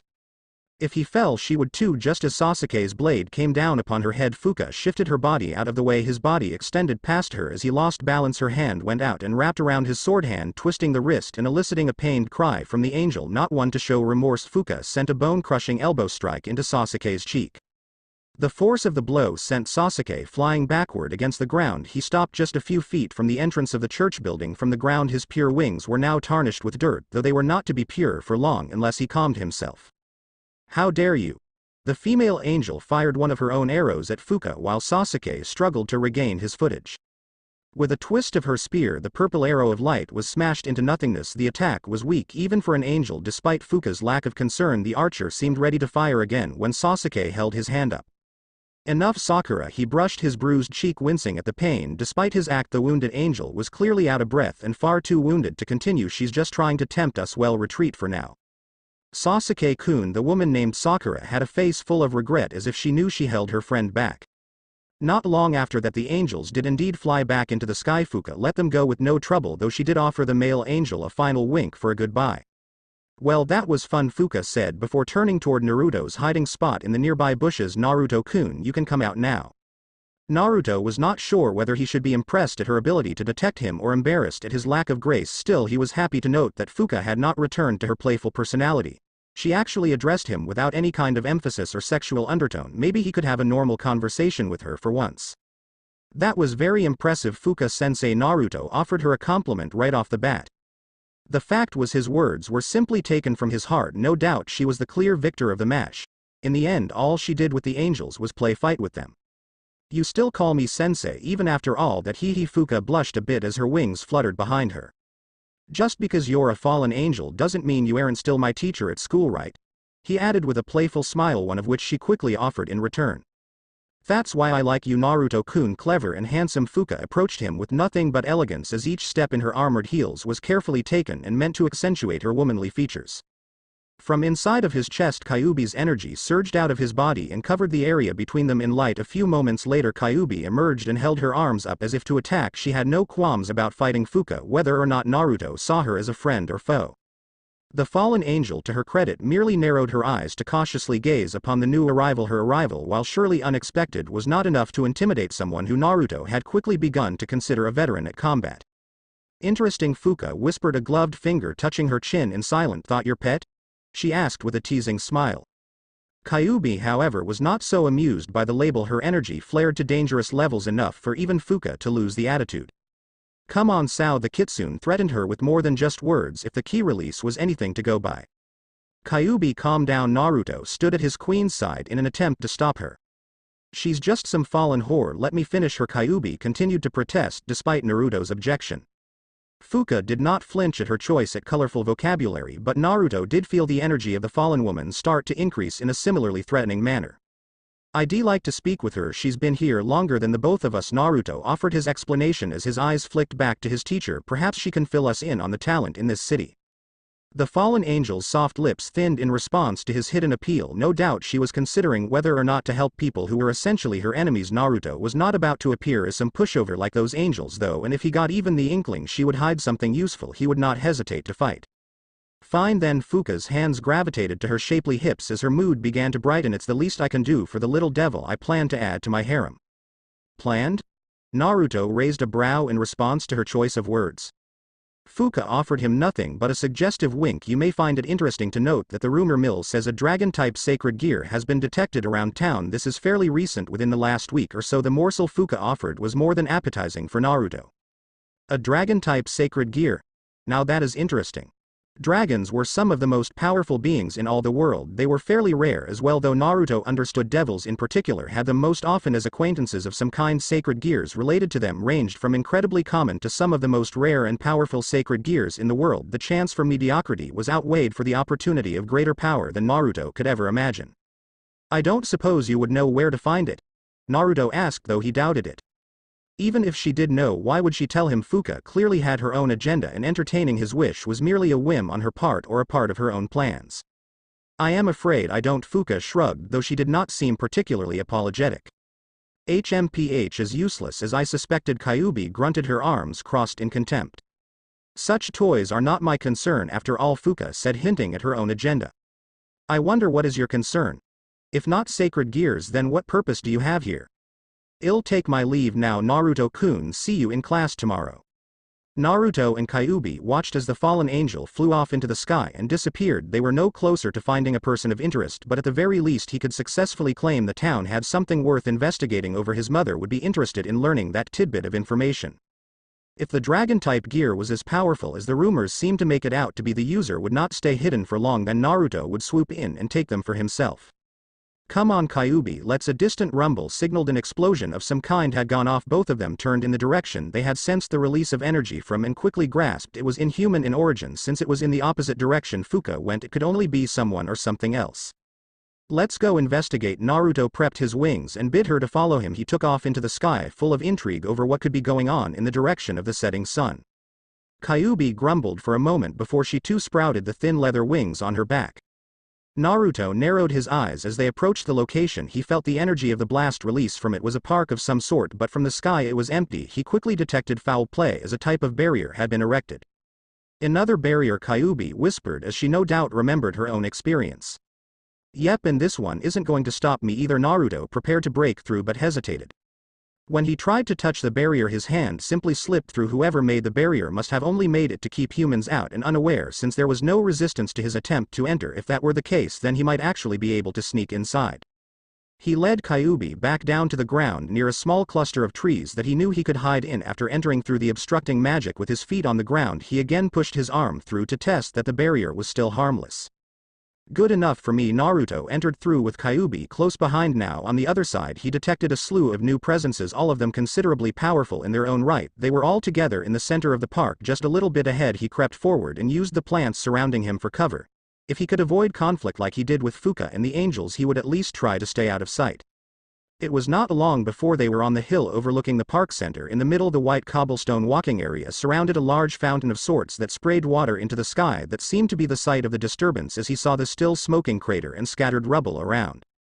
The first one he noticed was another fallen angel hovering above the fountain, a brunette. She similarly wore a skimpy outfit made of leather, and not unlike Fuka's choice of attire. Unlike his teacher, this woman lacked any kind of play or compassion behind those dark eyes of hers. A true member of the fallen, twisted with her own desires. Below her were some faces. He actually recognized the redhead that had observed him enter the school. Was there someone he had come to find went by the name Rias Gremory. She was the talk of the student body, who knew her as one of the academy's two great ladies. Her beauty was only matched by her smarts, from what the rumors said at least. Well, she is rather pretty. Naruto's honest feelings came into play as he could not help but stare a bit. His eyes naturally drifted to the girl standing next to her, who wore a traditional shrine maiden outfit. Though she was out of school uniform, he quickly recognized her as the second of the great ladies, Akeno Himejima. Once again her beauty was considered second only to Rias by the boys of the school. Apparently she was quite the sadist, if the rumors were to be taken for truth. The rest were an odd assortment of second years that were in one way or another well known.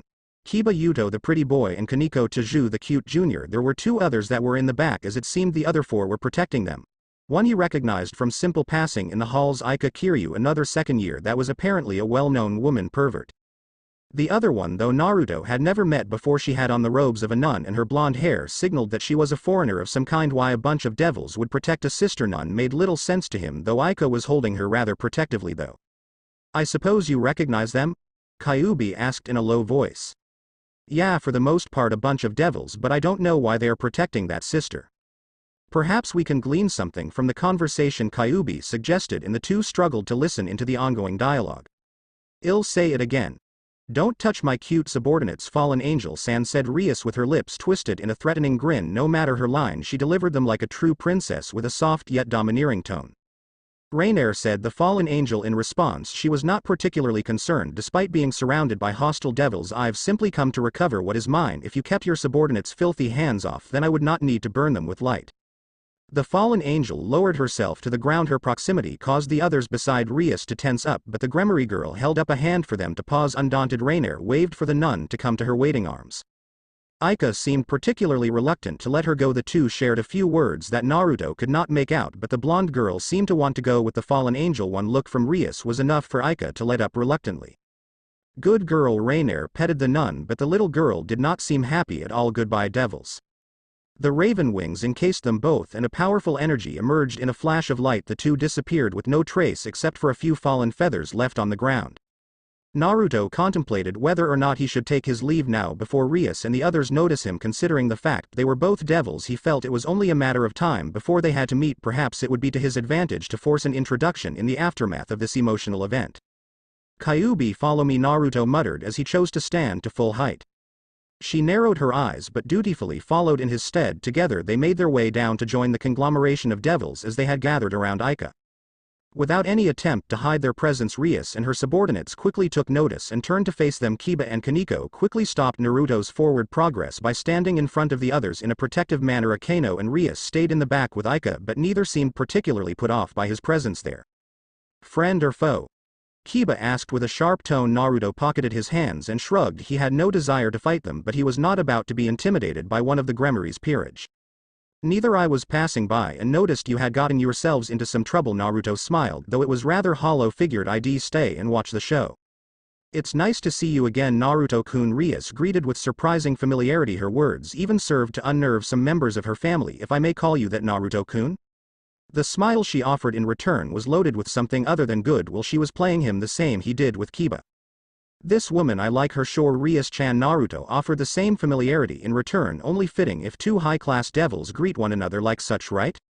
To her credit, Rias did not so much as flinch at his teasing. Akeno, the raven-haired beauty Naruto quickly identified as Rias' queen, did offer a small giggle in return. High class? Yuto asked, unsure. Yes, Yuto. Rias motioned toward Naruto and Kyuubi. The man you see before you has a kingpiece like me. The 9 tails next to him is a fellow queen I see. Fu-fu. How interesting, Akeno said with no small amount of glee. Kyuubi leveled her glare at Akeno as a familiar scent of challenge wafted in the air. As interesting as it would be to see the two spar, Naruto wanted to avoid conflict if he could. I figured that we should introduce ourselves. Despite us both being third years, we have separate classes, Naruto said. That we do. An interesting olive branch you offer. Ria's smile faltered as she glanced toward Ika, who was still sulking over Asia's leave. Your timing could be better though. Maybe I could help? The Crimson Princess raised a suspicious brow as Naruto shrugged again. Devils should stick together, right? I can at least listen to your problem. Given a moment to think, Ria's expression quickly shifted from one of conflict to satisfied. With a genuine smile, she beckoned Naruto to join them. He passed Kiba and Kaneko without conflict, though Kyuubi offered them a hearty glare. If you don't mind, I'd rather talk someplace more comfortable. The old school building acts as our clubhouse, so would you mind following us there? Rias explained as a red magical circle with the Gremory crest appeared at their feet. Naruto returned her smile with one of his own. I'd love to. Akeno motioned for Naruto and Kyuubi to sit at one of the Baroque couches that surrounded the coffee table in the middle of the darkened room. The antique style sort of reminded him of home, and he soon felt rather comfortable in the room. Kyuubi did not like the idea of cavorting with people she considered strangers, but she sat her well-shaped behind the cushion all the same. Given the nice decor, Naruto found himself turning his head back and forth in an effort to see more of what the place had to offer. Night was well upon them after they arrived at the clubhouse, so Yuto lit a few antique oil lamps that washed the room in a warm tone. Fortunately, devils could see perfectly fine in the dark, so the most they did was offer a comfortable ambiance to their coming conversation. Rias sat down herself at the oak desk found near the head of the room. Next to it was a booth that Naruto could only guess was a dressing room of some kind. Yuto, Kaneko and Ika, all three, sat down on the Victorian-style couch across from Naruto. Given their cautious stares, none of them particularly trusted Naruto, yet he could not blame them since he in turn failed to trust Rias. The nature of devils, he supposed. Here you are, Naruto-san, my own blend of tea. From behind him, Akeno returned with a silver platter of china plates and cups filled to the brim with the tasty liquid. With perfect manners, the queen offered Naruto a cup without him even having to ask. Bewildered by her kindness, Naruto accepted the offering with a mumbled thanks. When the drink was given to Kyuubi, she fared little better. As expected, she hastily took the cup and plate from Akeno's grasp and offered her an ungrateful glare. All the same, Ria's queen continued to wear such an innocent smile. She is a little too happy. I think from his observation it was more of a challenge to make Akeno frown than it was to smile. That happiness of hers had to stem from somewhere deep. He wondered if it was another facade, though if she were a reincarnated devil she must have her own sordid past to share like the rest of them. I hope you enjoy it. Akeno takes great pride in caring for us with such refreshments, Rias said, mirth rising in her tone. Naruto raised the drink to his lips as he observed them. The way they smiled and laughed truly did feel like a family more than a group of servants with their master. He quickly realized that he was feeling envious of Rias and the group she had gathered. A quick glance to his side revealed Kyuubi to be absorbed in her own thoughts, ignoring the light and joyful atmosphere. He fruitlessly wondered if he would ever obtain what Rias Gremory had. It's delicious. The words slipped from his mouth as his tongue registered the sweet taste. You are as talented as you are beautiful, Akeno-san. Akeno brought a hand to her cheek as a light blush overcame her well-composed features. She offered a slight giggle, but it took a moment before she could muster herself to say anything. You are too kind, Naruto-san. You can call me Naruto-kun if you'd like. Rias raised a brow but simply continued to watch the interaction between her queen and fellow king. She could barely hide her amusement as Akeno bashfully agreed to Naruto's request. Shall we move on to introductions then? Rias offered after the group had begun to settle down. Given her silence, she intended for Naruto to go first. Well, since I offered, I suppose it's only right to go first, Naruto said with a shrug. I am Naruto Mammon and this is my queen Kyuubi. She is a nine-tailed fox, as you can plainly see. He motioned toward himself, and then Kyuubi with her red tails uncomfortably pressed against the couch behind her. Naruto figured Kyuubi would not want to say anything to him, and his assumption remained correct. The kitsune remained quiet and simply acknowledged his introduction with a nod. Despite her rudeness, the others accepted his introduction all the same. Mammon's name sounds familiar, Rias muttered. Naruto easily picked up on her idle thoughts and found it interesting. She knew whatever information she had must have been from a considerably aged history book, since the Mammon had not been around in mainstream devil society for quite some time. Given her status, perhaps Naruto should not have been surprised. The heiress was well educated in her history. While Rias no doubt racked her brain to remember, Naruto entertained the others by listening to their introductions. They offered nothing new to him, though he supposed it was best Kyuubi remember their names. The time further introductions offered must have been enough, as Naruto noticed Rias' eyes popped with what could only be an answer to her own question.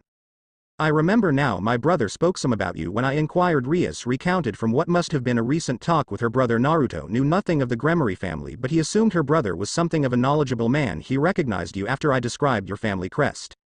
The swirl pattern is rather simple thing to remember. And did what he tell you surprise you? Naruto asked, slightly amused. Rias glowered at his teasing but continued on regardless. Apparently there really was once a fifth Mao who held the name Mammon, one of the original Satans with a moniker that made him well associated with greed. He attempted to usurp power when the other four Mao went to war with God during the Great War. Around the table the face of shock was rather common. Not even Kyuubi could hide her interest. Naruto remained tight-lipped as he listened to her recount his family's history with simplified yet relatively accurate detail. After great sacrifice the Mao was defeated and his clan swept away to the edges of the world. Even my brother Sears X Lucifer Sama was taken aback to discover some still lived. Naruto's eyes betrayed him as he discovered Ria's family connection to one of the current Mao. Given her natural prowess the family relation only made sense. Still, it just went to show how out of touch he and his mother were from the rest of the underworld.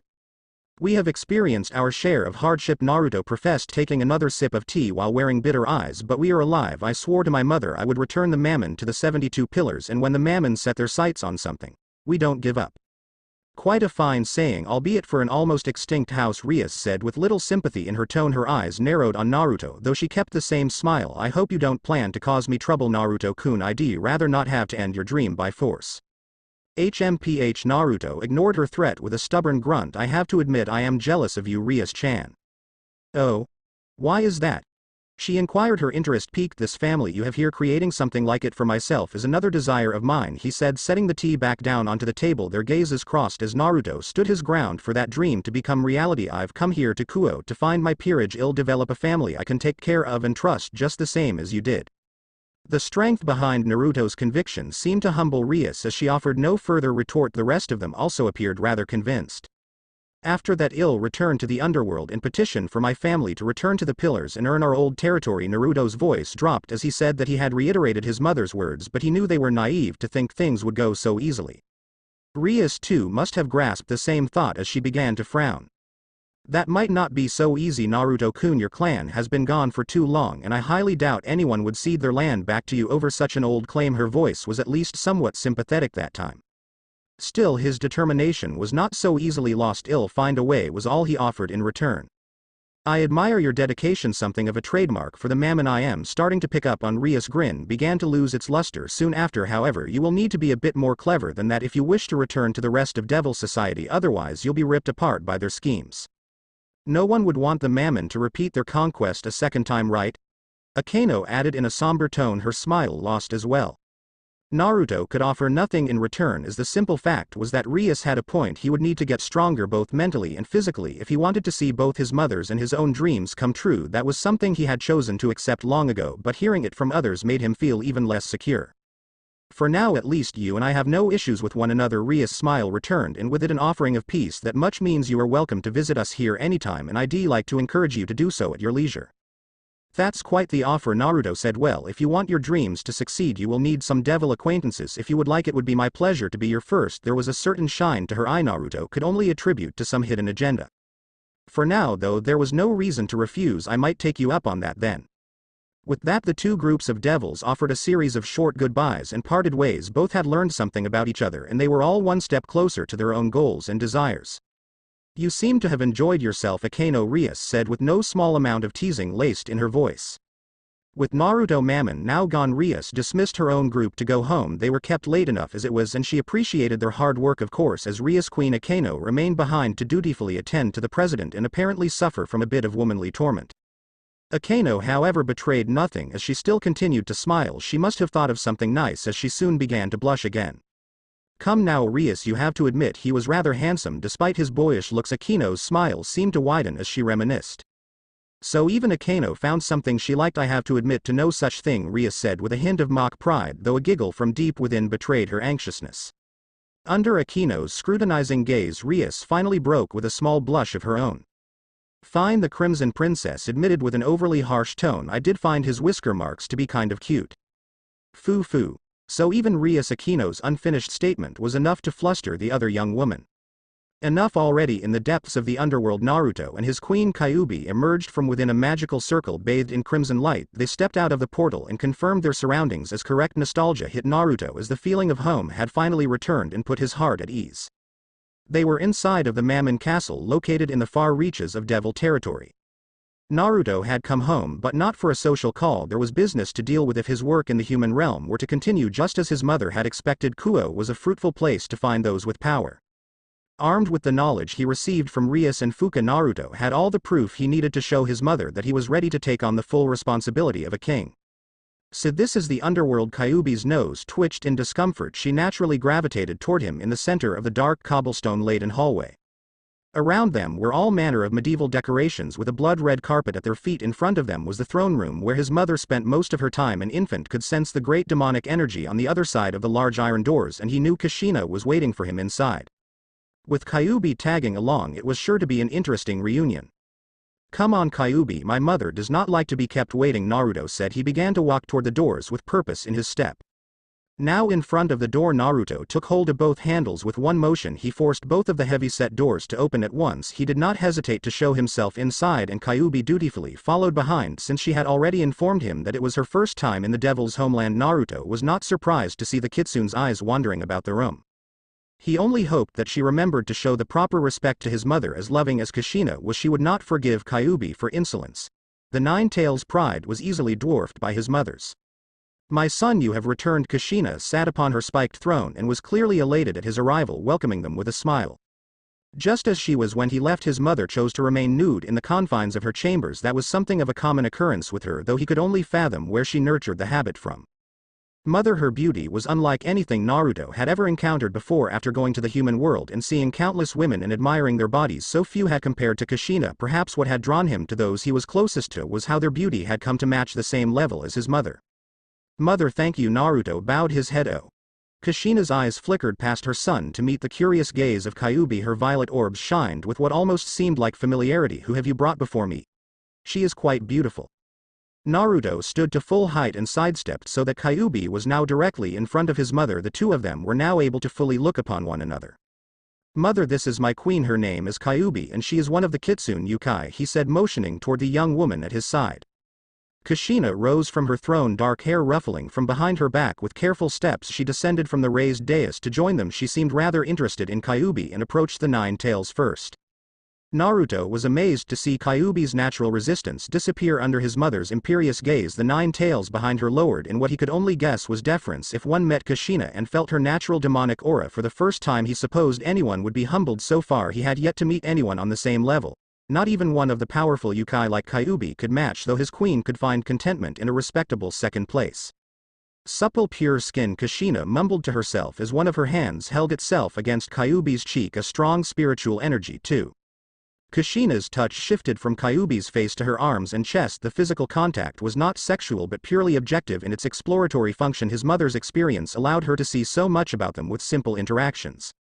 "Your muscles are well developed and I can sense a great fire inside of you," Kushina observed with a grin. After a moment her eyes narrowed. "You have seen much battle, haven't you?" Why, a hint of Kyuubi's usual gruff tone came out before she stopped herself and attempted to lower her tone. "Yes, I have." Kushina's eyes drifted back to Kyuubi's face. She lightly traced the crimson-red patterns on the half-devil's cheeks with a far-off look in her eye. "These marks, did you choose them yourself?" Kushina asked. Naruto raised a brow at her question as he failed to see the relevance, though he admitted that he too had an interest in whether the two whisker-like marks meant anything. Kyuubi was the first kitsune he had ever met, and so he knew very little of their culture or even what one looked like. He noticed Kyuubi's eyes narrow a fraction more than they had been before. The inklings of a frown began to show as she struggled to find a proper answer to the question. "They were my mother's," said the kitsune after a considerable pause. Kushina's eyes widened a bit when she heard that, but the conniving smile failed to be lost from her lips. Somehow it was as if his mother had been expecting that answer. "I see how interesting." Kushina offered no further input, satisfied with her response. Naruto's mother then turned to him and he too struggled to maintain himself under her gaze. With her hand she took hold of his chin and gently pushed him to look left and then right. Then she traveled lower and hovered the dainty digits above his covered pectorals, then to his abs. "There is a new strength in you, my child. A piece of your queen's energy now rests within you." Naruto found himself lost for words as his mother took both of his hands into her own. "I knew sending you to Kuo was the best course. Before he could will himself to respond, Kushina pressed her lips to his forehead. Heat rushed to his cheeks as Naruto unashamedly began to blush from her attention. He found himself suffering in silent agony as she pulled away. His eyes could not tear themselves away as her lips returned to their usual devilish curvature. "You chose well, Naruto," Kushina said to him, pride oozing from her tone. Kushina turned to Kyuubi and beckoned her to come closer. His mother forced their hands together as she gazed upon both of them. "Together you both have the strength to carve a future out for the Mammon. Your partnership is fate, I think." Kushina carefully removed herself to stand a few paces away. Her eyes lingered on them a moment longer before she started to climb back up to her throne. Naruto and Kyuubi remained together for an awkward moment before they retracted their hands from one another. Neither could help the blood that rushed to their faces in embarrassment. But Kushina continued, now looking down upon them. "You are but two devils for the Mammon to return. You must build a full peerage to hope to equal the strength of the 72 pillars." Naruto narrowed his eyes as they finally reached the crux of the matter and the reason he had come home. Evil pieces. His mother had only offered him the king and mutation piece in order to test his resolve and determine whether he truly was capable of continuing down this path. With her approval of Kyuubi and his own strength, Naruto had confidence his mother would give him the tools needed to continue. "I believe it's time you take on the full set." From behind her throne, Kushina retrieved a small wooden case with great care. She held the box from underneath with one hand and then opened it with the other. Naruto ascended the few steps and joined his mother within the small container cushioned in a red velvet mat were the remaining evil pieces to his set. The glass-like chess pieces reflected the azure light that flooded in through the window, offering a brilliant shine that only enhanced the beauty they had in his eyes. "2 rooks, 2 bishops, 2 knights and 8 pawns, all mine." "Take them," Kushina insisted, pushing the box toward him. "They are yours now, my love." Naruto extended his arm above the pieces with his demonic energy. He began to absorb the pieces so that they could rest inside him until he could find each a proper host. "With this you truly are a king." Kushina set the now empty case aside. Her hand brushed against the side of his head, cradling him by the ear. There was a sense of admiration behind that gaze of hers. "I won't fail you." Naruto pledged, his body aflame with new vigor. Kushina's devilish smile grew wider. "I know." Kyuubi remained quiet as Naruto and Kushina said their goodbyes to one another. Once he received the evil pieces, Naruto had offered his mother a short explanation of the situation in Kuo and how he would be able to put her gift to good use. The woman had been ecstatic, of course, and praised her hard-working child. Despite the Nine Tails' careful observation, the red-headed matriarch was still a mystery she struggled to unravel. As a nine-tailed fox, Kyuubi had great pride in remaining independent and untouchable. Still, she could sense great strength within the devil woman that rivaled her own power. Rather than make things difficult between herself and Naruto for a second time, Kyuubi had duly allowed his mother to do as she wished, and yet to entertain a whim of her own. Kyuubi had made use of her own senjutsu prowess to further examine Kushina's aura. What she found had almost robbed her of the ability to speak. She had struggled to answer as the woman spoke to her, and she fought to recognize the darkness that had twisted itself around Kushina's energy. Out of respect for Naruto, she chose to remain silent on such matters. Perhaps he knew, or rather chose to deny, the existence of the darkness. Kyuubi could see past the devil's motherly exterior because her own mother hid her feelings similarly. The energy inside of Kushina was no different than that of the devils who pursued Kyuubi. Only time would tell if the devils in front of her would shift from friend to foe. Independent as she was, Kyuubi dearly hoped that her presumption was wrong. To have to kill Naruto's mother is a thought even I would rather not entertain. Naruto shoveled past another drunk festival goer and was forced to crinkle his nose in disgust. He was starting to wish he had chosen to take the flying route. Now that he was literally in the thick of the festival events, he had no choice but to continue to travel down the crowded street flanked with food and game stalls. Now that his mother had gifted him with a full set of evil pieces, Naruto considered his work to expand his peerage now came to the forefront of everything. He chose to accelerate his plans and forcefully immerse himself into large gatherings like festivals and other town events to better expose himself to the human population in hopes of finding someone special. He should have known after Kyuubi refused to follow him that things would not go as planned. The nine-tailed fox instead offered to use her senjutsu talents to help him search but as far away from town as possible. Her excuse was that to meditate she needed absolutely no distraction, but he had a feeling it was to get out of situations like Naruto found himself suffering in now. Whatever ill, just have to be the one to find someone first. Somehow he would salvage his own wrecked sense of pride from the gutter. Unfortunately, he had barely caught a whiff of any potential sacred gear users. Perhaps he was going about this strategy all wrong. He would have to ask Rias of her own opinion. Humbling himself to another devil for advice was not his idea of fun, and Kushina would surely scold him, but he could not afford to fail. The inklings of a powerful aura woke him from his wandering thoughts. His head turned on a swivel back in the direction of a few stalls that were selling all kinds of food and drink. More and more people crossed his vision and lightly pushed against his body as he struggled against the crowd. Whatever released that energy had disappeared off the face of the earth, much to his disappointment. Next, his exasperated expression told everything he was feeling without a person even having to ask appropriately. People began to avoid him as he continued his walk of shame down the road. Inside one of the many stalls, a young-looking woman sat enjoying a blend of the local sake underneath a dark nun's shroud. A hint of straw blonde hair could be noticed. The rest of her attire was rather loose and said little of her figure as appropriately modest of a member of the church. Around her neck hung a silver crucifix which she was caressing with unusual strength. Unbeknownst to the people around her, she had noticed the devil boy walking past and released a sharp amount of killing intent by accident outside of give some people a shiver down the spine. She had gone largely unnoticed. The demon was a bit smarter and picked up on her location but was forced to leave after the nun had managed to calm herself. It was a silly mistake of hers to make, considering how many devils she had already managed to kill. Most of them could never sense her unless she let them. Perhaps age was starting to affect her skill. Her hazel eyes flicked back to the vendor in front of her as he seemed ready to offer her another cup. As much as she loved to drown her sorrows in alcohol, there was something she had to go do now.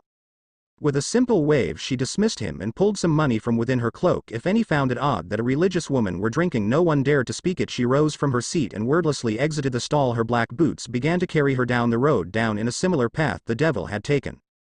You won't get away so easily, kid. There was still a large debt she had to repay to Devilkind. He would be one of the countless tallies she added to the back of her head, and she would not rest until that tab of hers was paid in kind. After following up on a few false alarms, Naruto had largely escaped from the crowd and found himself again wandering the empty streets of suburban Kuo. Since it was a school day in addition to the spring festival, he was not surprised to find himself largely alone. He would have to meet up with Kyuubi empty-handed, it would seem. Naruto grimaced as he thought about the condescending look Kyuubi was sure to give him. She always had something to say. When he failed, it was generally followed up by her relaying to him her own success, which acted as a thinly veiled boasting game, one of which he always lost. In this case, I wouldn't mind if she won this little competition. Expanding his peerage went farther than some simple contest of pride. His mother's dreams were riding on his success here just as much as his own desires were. Naruto forced his hands into his pockets as he relegated himself to the long walk back to his apartment. He would take a shower first, since Kyuubi was sure to complain about the stench of humans. Otherwise, the gated houses acted almost like a maze, which Naruto admitted he struggled with solving when he could not use his wings to fly. Fortunately, he was familiar with the area enough to know to take a left at the closest juncture. As he turned the corner, he felt a similar presence close by. He struggled to identify the energy as it seemed to pour over him in powerful waves. No doubt about it, as his eyes narrowed in recognition. The same from the stall vendor. This isn't natural release either. Someone's out for blood. The worst part was their proximity to Naruto. He could feel that they were close, so close he could almost swear they were next to him. Such a brazen challenge in broad daylight was reserved for only two types of people: those who prided themselves on their ability to bluff, and those with the actual strength to back their intent up.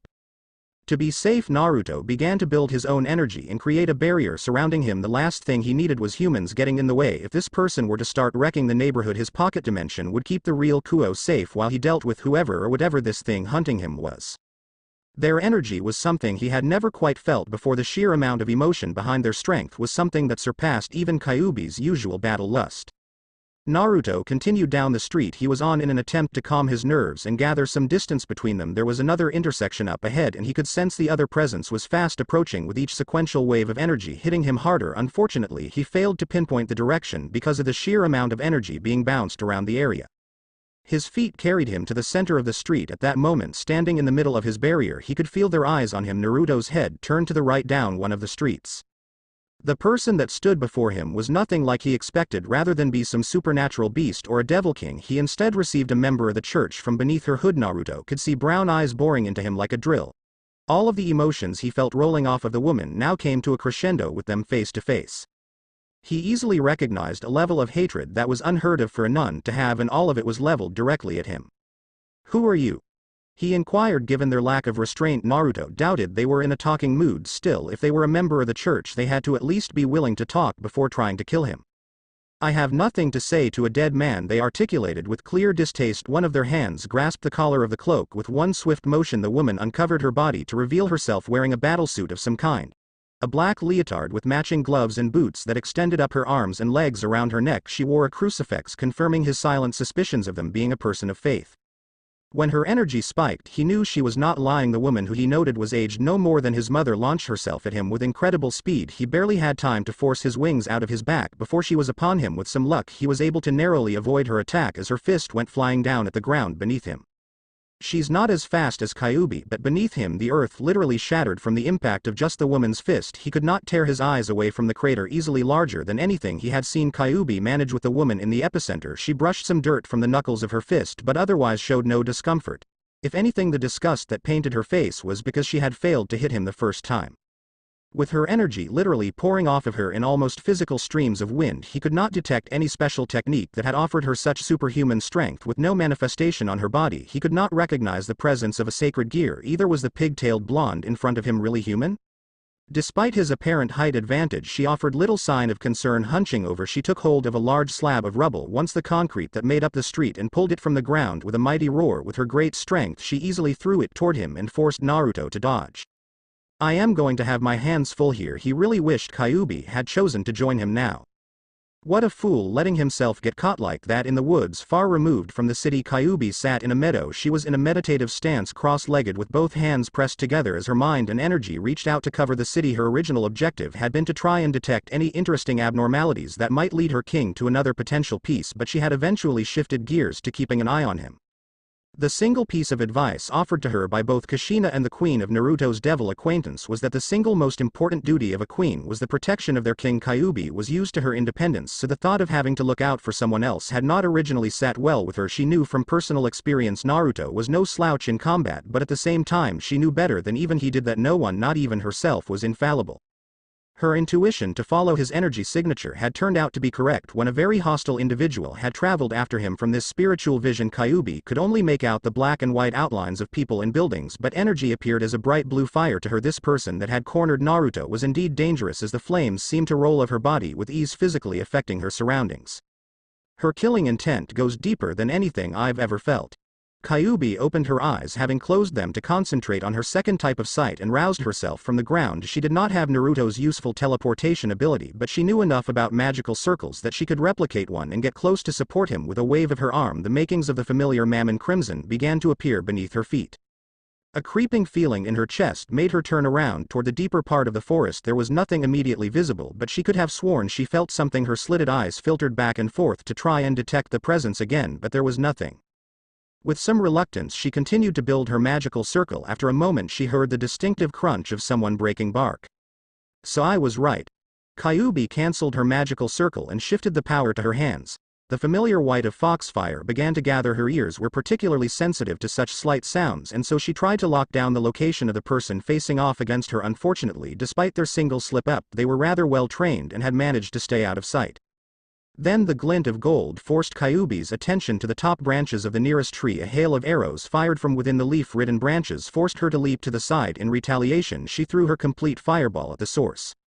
The inklings of their presence could be felt as they slipped away from Kyuubi's range. To have such great control on their release of energy was impressive and almost foreign in nature to the kitsune, as she expected the fire completely destroyed the branch but offered no body for her to see.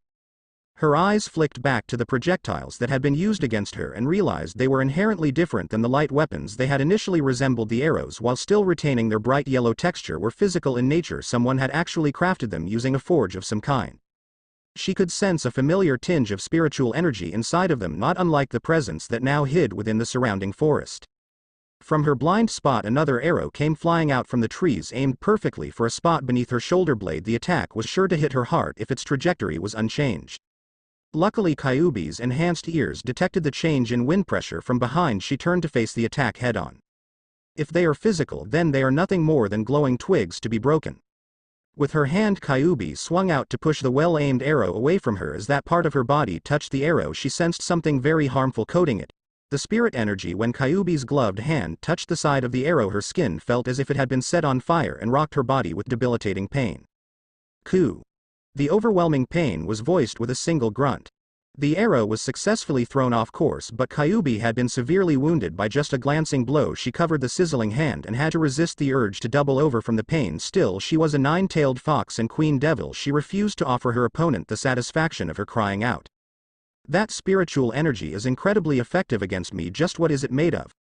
Whatever magic was used in conjunction with the ranged attack was more than enough to kill Kyuubi. If it so much as touched her main body, she could not afford to suffer a glancing blow to any of her extremities, as it was sure to disable her. Even with her healing powers, she felt the pain slow to go away. To defeat this opponent, she would have to focus all of her strength. Naruto would regretfully be on his own until she could wring the life from the person who dared to attack her from behind. Naruto weaved under another attack and felt the wind slap against his ear. From how much power was behind the swing, he knew that to defeat the battle-crazed nun, he could not afford to stay in the air forever and had decided to face her on the ground. That was starting to become a mistake when he grasped that her skill was not just strength but stamina. No matter how much power she put behind her attacks, she made no indication that she had started to tire. When he could build enough distance to attack with his chains, she was able to push them away with what he could only guess was the blessings of light embedded in her arms and legs. Speaking of, Naruto watched as she leapt away from him as more magical circles appeared. The demonic chains locked onto her like a target in the firing range. When they began to wrap around her wrists and arms, she unleashed another powerful burst of energy that caused the ground beneath her to crack and shift from the invisible weight. Given their strength, the chains did not break, but they were forced to loosen and let her go. Naruto could only whistle to display how impressed he was.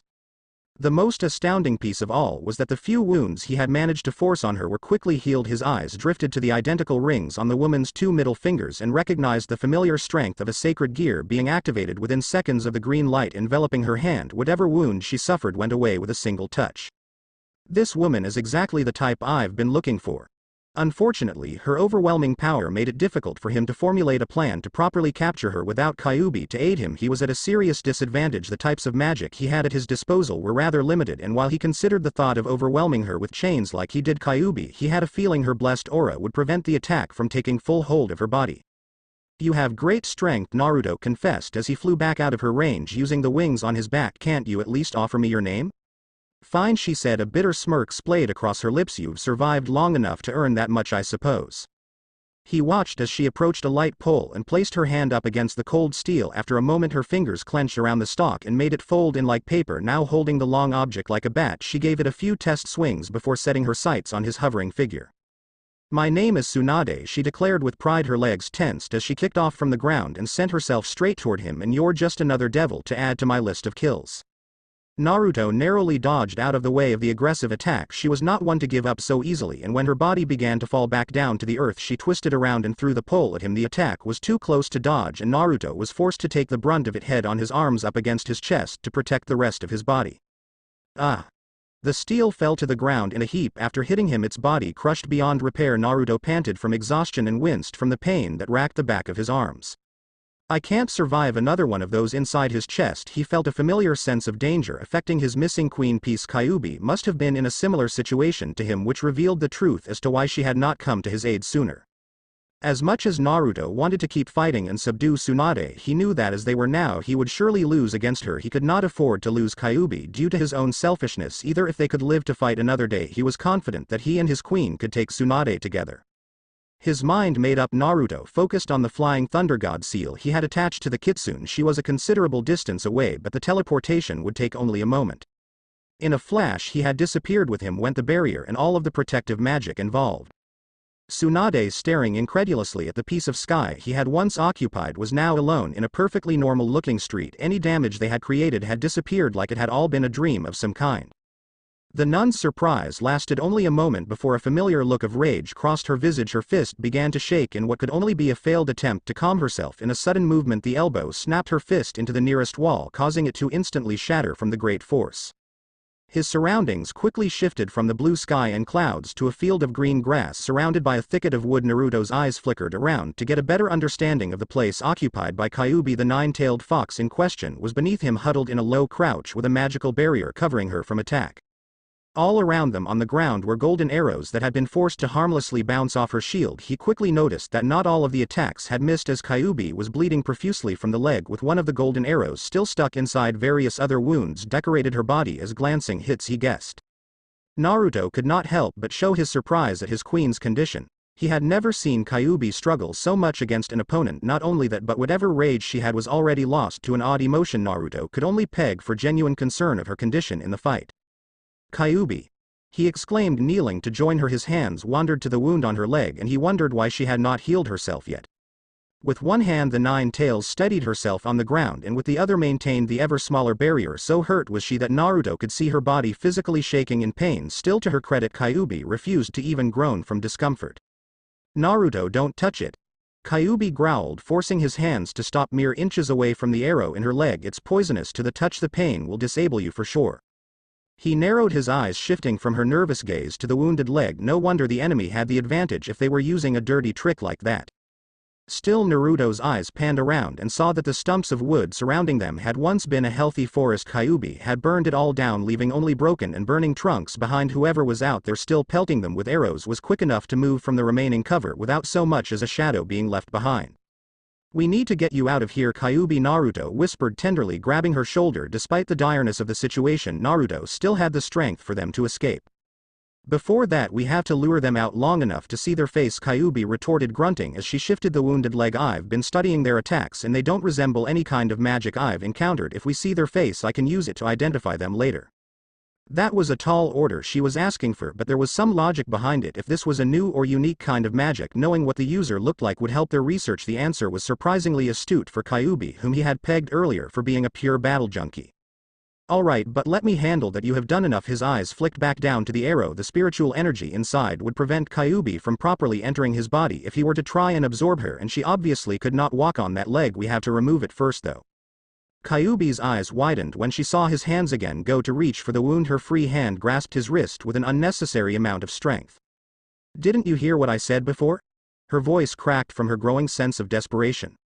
"I know, but I can take it." Naruto's bluff was horrible, but if he was going to risk getting hit by one of them, then he had to know what it felt like. With his one free hand, he bypassed Kyuubi's defense and latched onto the golden arrow. His eyes snapped shut as he waited for the pain to hit, but nothing came. After a moment or two, he tightened his grip on the golden arrow, and yet still he felt nothing but the solid object against his palm. Kyuubi sat silently in shock, unable to believe he held it without feeling anything. Was what pain she was suffering from a part of the magic, like a type of illusion? Or was it that somehow she had something that made the energy inside react negatively that he did not share? Either way, they knew something else about the arrow's special properties. With a quick application of force, Naruto removed the arrow. The pain was too much for Kyuubi to handle, and finally she let out a violent cry of anguish. She practically fell into his arms, unable to move from sheer shock. The magical circles surrounding them disappeared and left them open for attack. Their opponent was ruthless and quickly launched another dozen of the projectiles. Naruto took Kyuubi into his arms like a princess and rolled out of the way from the barrage of arrows in the middle of a grassy field with no cover. Naruto knew they had no chance of hiding, and he figured their enemy had the skill to find them even if they did try. Naruto sprouted his wings again and rose into the sky. He looked down upon the limp woman he held in his arms and realized how fragile Kyuubi looked. Holding her like this, with her considerable bust pressed against his chest and soft skin against his arms, reminded him that despite all of her fury, Kyuubi was still a woman. The snow-white skin the fox prided herself on began to glow as he felt her energy flow inside of him. "Still alive, partner?" he asked after her body had left his arms. "Somehow, just don't let them get away." Naruto narrowed his eyes at the ground below them. With his bird's eye view, he could see well past the limited perspective they had in the scorched meadow. After a moment of scanning the area, he noticed a dark shadow that hugged one of the trees and knew that had to be them. They hid their spiritual presence well, but against the light of the sun, not even they could turn invisible. The shadow shifted and he knew they were readying another attack. He also knew the light from the sun would make it difficult for them to aim directly up, so he kept on the move while he gathered magical energy. With their skill, the only chance he had at forcing them to reveal themselves was putting himself in danger. If he offered them a trade, he had to guess their pride would force them out. Naruto summoned a group of magical circles near the enemy's hiding spot and released the familiar chains just as he thought. Their speed was so impressive that the chains only found thin air left by the time they reached the piece of cover, but he had forced them out and had to keep them on the move. If they kept moving, then they would start to tire and make mistakes. Not one to be kicked without respite, he noticed another arrow flying at him. He easily dodged out of the way, but he kept his eye on it just to be sure. As if it were alive, the arrow turned in the air and flew after him like a heat-seeking missile. The magic inside of them must have been powerful indeed to pull something like that off. With the arrow close behind, he swept down to the ground and chased after the archer himself. He summoned more magical circles and this time released a torrent of fire after them, burning everything that could offer them cover. One of the fireballs snapped a broken trunk in half that had been acting as their hiding place. Then he saw the shadow leap out into the open with another arrow pointed and ready to fire at him. The slender figure had long coral hair held back in a high ponytail which offered him their suspected gender. Clad in a tight green leotard with what appeared to be pieces of steel armor over the chest, she wore matching pairs of gloves and heeled boots that stretched up her legs. On her back was a silver-encrusted quiver filled to the brim with arrows of the same make she had been shooting at them all day. With no hesitation she released the second arrow that targeted his forehead, with one attack coming at him from behind and one in the front. She no doubt felt confident in the kill. Unfortunately, she underestimated his speed. In a blink Naruto had disappeared along with his magical attacks. The two golden arrows smacked into each other in midair, falling harmlessly to the ground. The archer readied another arrow, her body locked in anticipation of his appearance after a tense while she gave up waiting and realized that her prey had escaped. For now at least I have to say, Naruto-kun, I was expecting something a bit more fun for our first date. On the rooftop of his apartment, Naruto stood across from his fallen angel teacher. He had given her a call with the cell phone number she provided in class and asked her to meet him. Kyuubi was inside his apartment resting and doing her own bit of research with what books they had scavenged from the library. To be of use, he decided to use the wildcard Fuka represented and see if she knew anything about this unknown spirit. Their strength was notable enough to give his queen a hard time. That meant they were a threat to more than just him but everyone in the valley. Sorry, but this isn't a social call, Naruto said with an unapologetic tone of voice. Kyuubi's condition weighed heavily on his mind and was affecting his mood. I was attacked earlier today and I want to find out who it was. Fuka's playful demeanor faded when she noticed his attitude. Clad in her fallen angel outfit, she acknowledged the gravity of the situation and crossed her arms expectantly.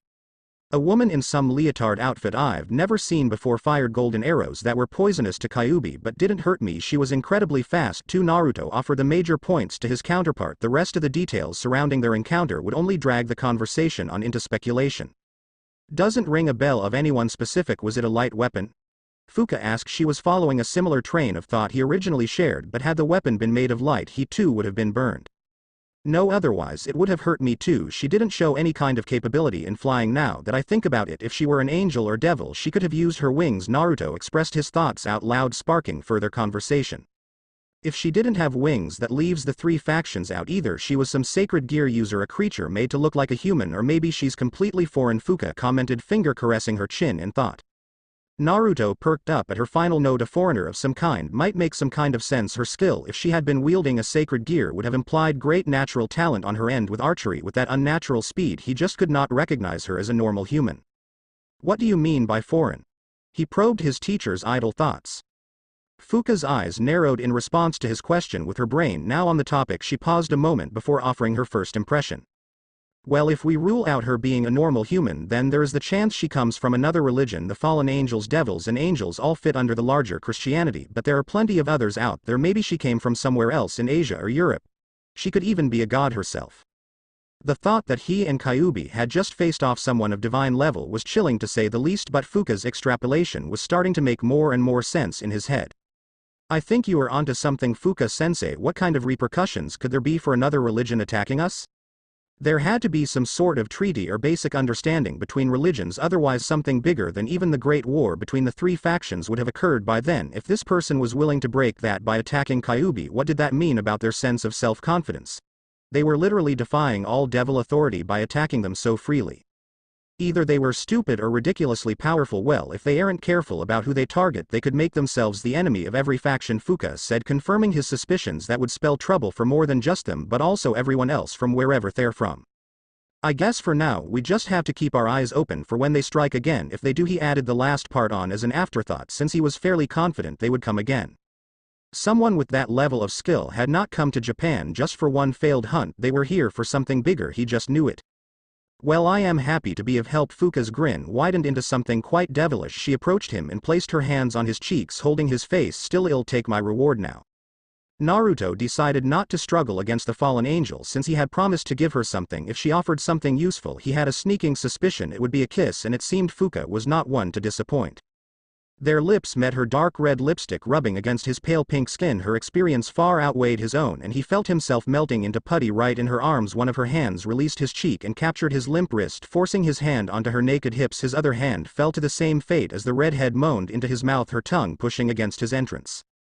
Unable to refuse, he let her enter his mouth and found himself moaning from the sheer lust behind her attack. He had no idea how strong a kiss could be until she gave him his first. That was right, he realized Fuka had stolen his first kiss like it was nothing.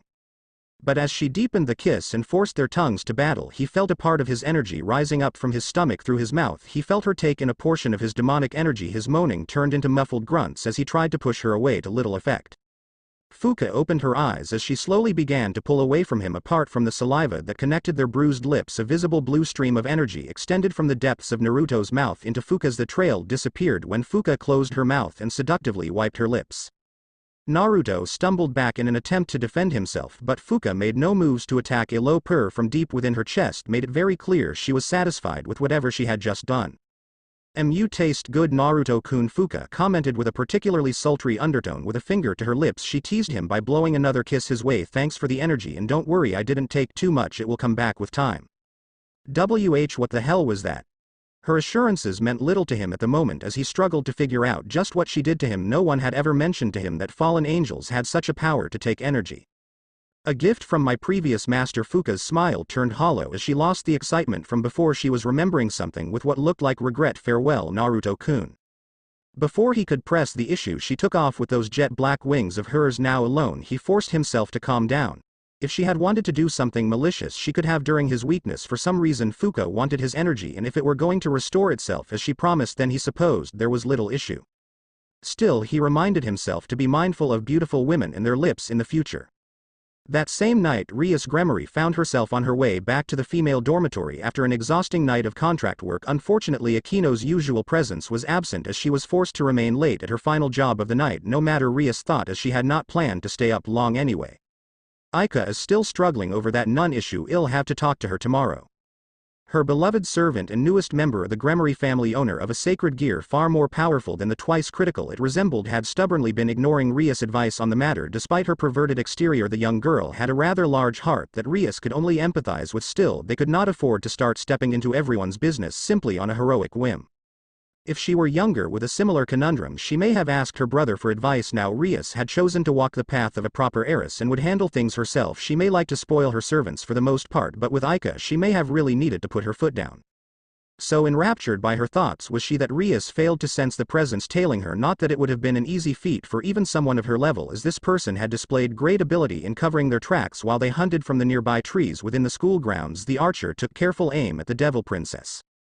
Rias stopped walking as she sensed an unfamiliar magic come over the school. Noting a change in the color of the sky, she realized that she had been caught in someone's barrier. With a narrow gaze, she began to look around in an attempt to find the source. It was at that moment she noticed a single golden arrow flying at her face. So quick was it that she knew it would hit before she could craft a spell for defense. Rias willed her legs to move but found herself too slow. Move out of the way in time. Is this really? A crimson liquid sprayed across her face as a foreign set of arms wrapped themselves around her. Rias felt this new presence as they lifted her into their arms mid-stride. Moving past the arrow, her aquamarine eyes widened as she felt the warmth of the blood on her cheek. There was no pain anywhere on her body, which baffled her for a moment until she grasped that it was not her that had been wounded but the young man that had rescued her. "Hey, Rias-chan," the person holding her whispered his greeting in her ear. The Crimson Princess looked up into the eyes of her savior and quickly put a name to the face. For some reason, despite his arm bleeding profusely from the glancing hit, Naruto managed to offer her a smile. "Good to see we made it in time." "And Naruto-kun?" Rias stammered in shock. He was the last person she would have expected to come to her rescue. An explosion rocked the ground beneath their feet. On instinct, her arms wrapped around Naruto's neck as she tried to stabilize herself. Their eyes wandered down the field where Kyuubi had just finished obliterating the wooded area in a single attack. Naruto's servant must have been out for blood, Rias thought as she had never seen such a powerful opening move. When Kyuubi used her meditation to track down the archer, she noticed you were here too. I figured that she must have been after you too. We raced here as soon as we could, Naruto explained as he offered to let her stand on her own feet, an opportunity she took. Rias looked at his arm with no small amount of concern. Despite it failing to hit him directly, the sharpened end of the arrow had sliced open his skin and caused the arm to bleed. A considerable amount blood dripped down to his hand and onto the ground, but Naruto displayed nothing in the way of pain. "Archer?" Rias asked, her eyes then shifting back to the Nine Tails. Their speed was impressive as they moved about the battlefield, but Rias could indeed see a second individual wielding a golden bow. "Who is that?" She had never seen anyone like that around her before. What had made them want to attack her? Naruto knew more than he let on, but she supposed the battle would have to come first before answers. Rias gathered her own demonic energy to use with her power of destruction.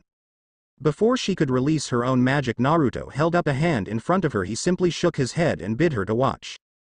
My queen has a score to settle with her. I know that Kyuubi can handle herself, so let's stay out of it for now. Rias could detect a hint of frustration in Naruto's tone, and she knew he wanted to join in as well. He truly cared for his servant just as she did for her own. Out of respect for him and his rescue of her, Rias abided by his wish. Together they remained in the back as Kyuubi and the mystery woman continued their fight.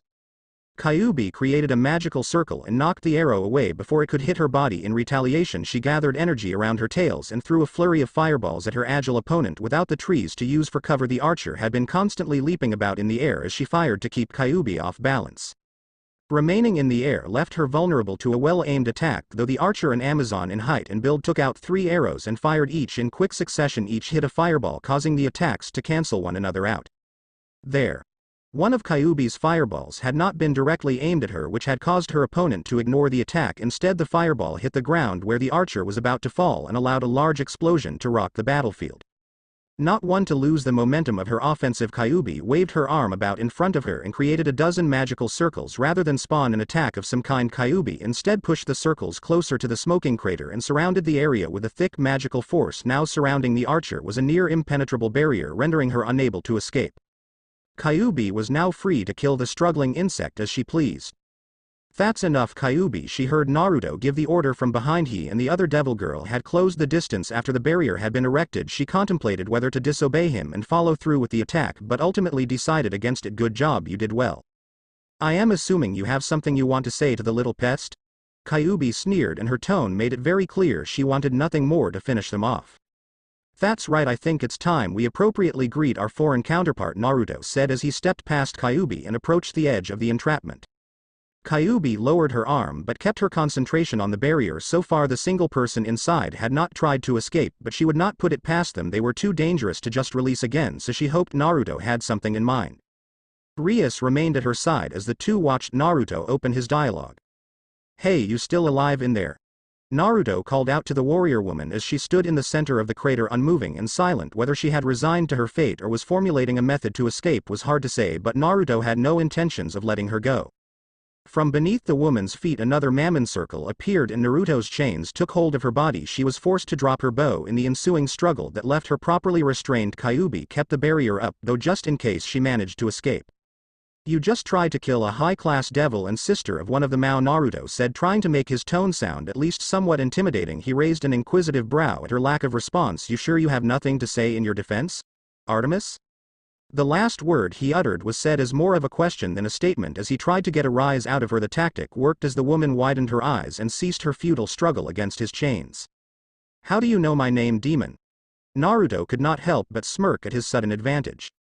After you attacked my queen, Naruto hitched a thumb over his shoulder. The 9 tails over there, she and I made sure to do a little bit of research. We happened to come across a Hellenic demi-goddess that sounded a lot like you.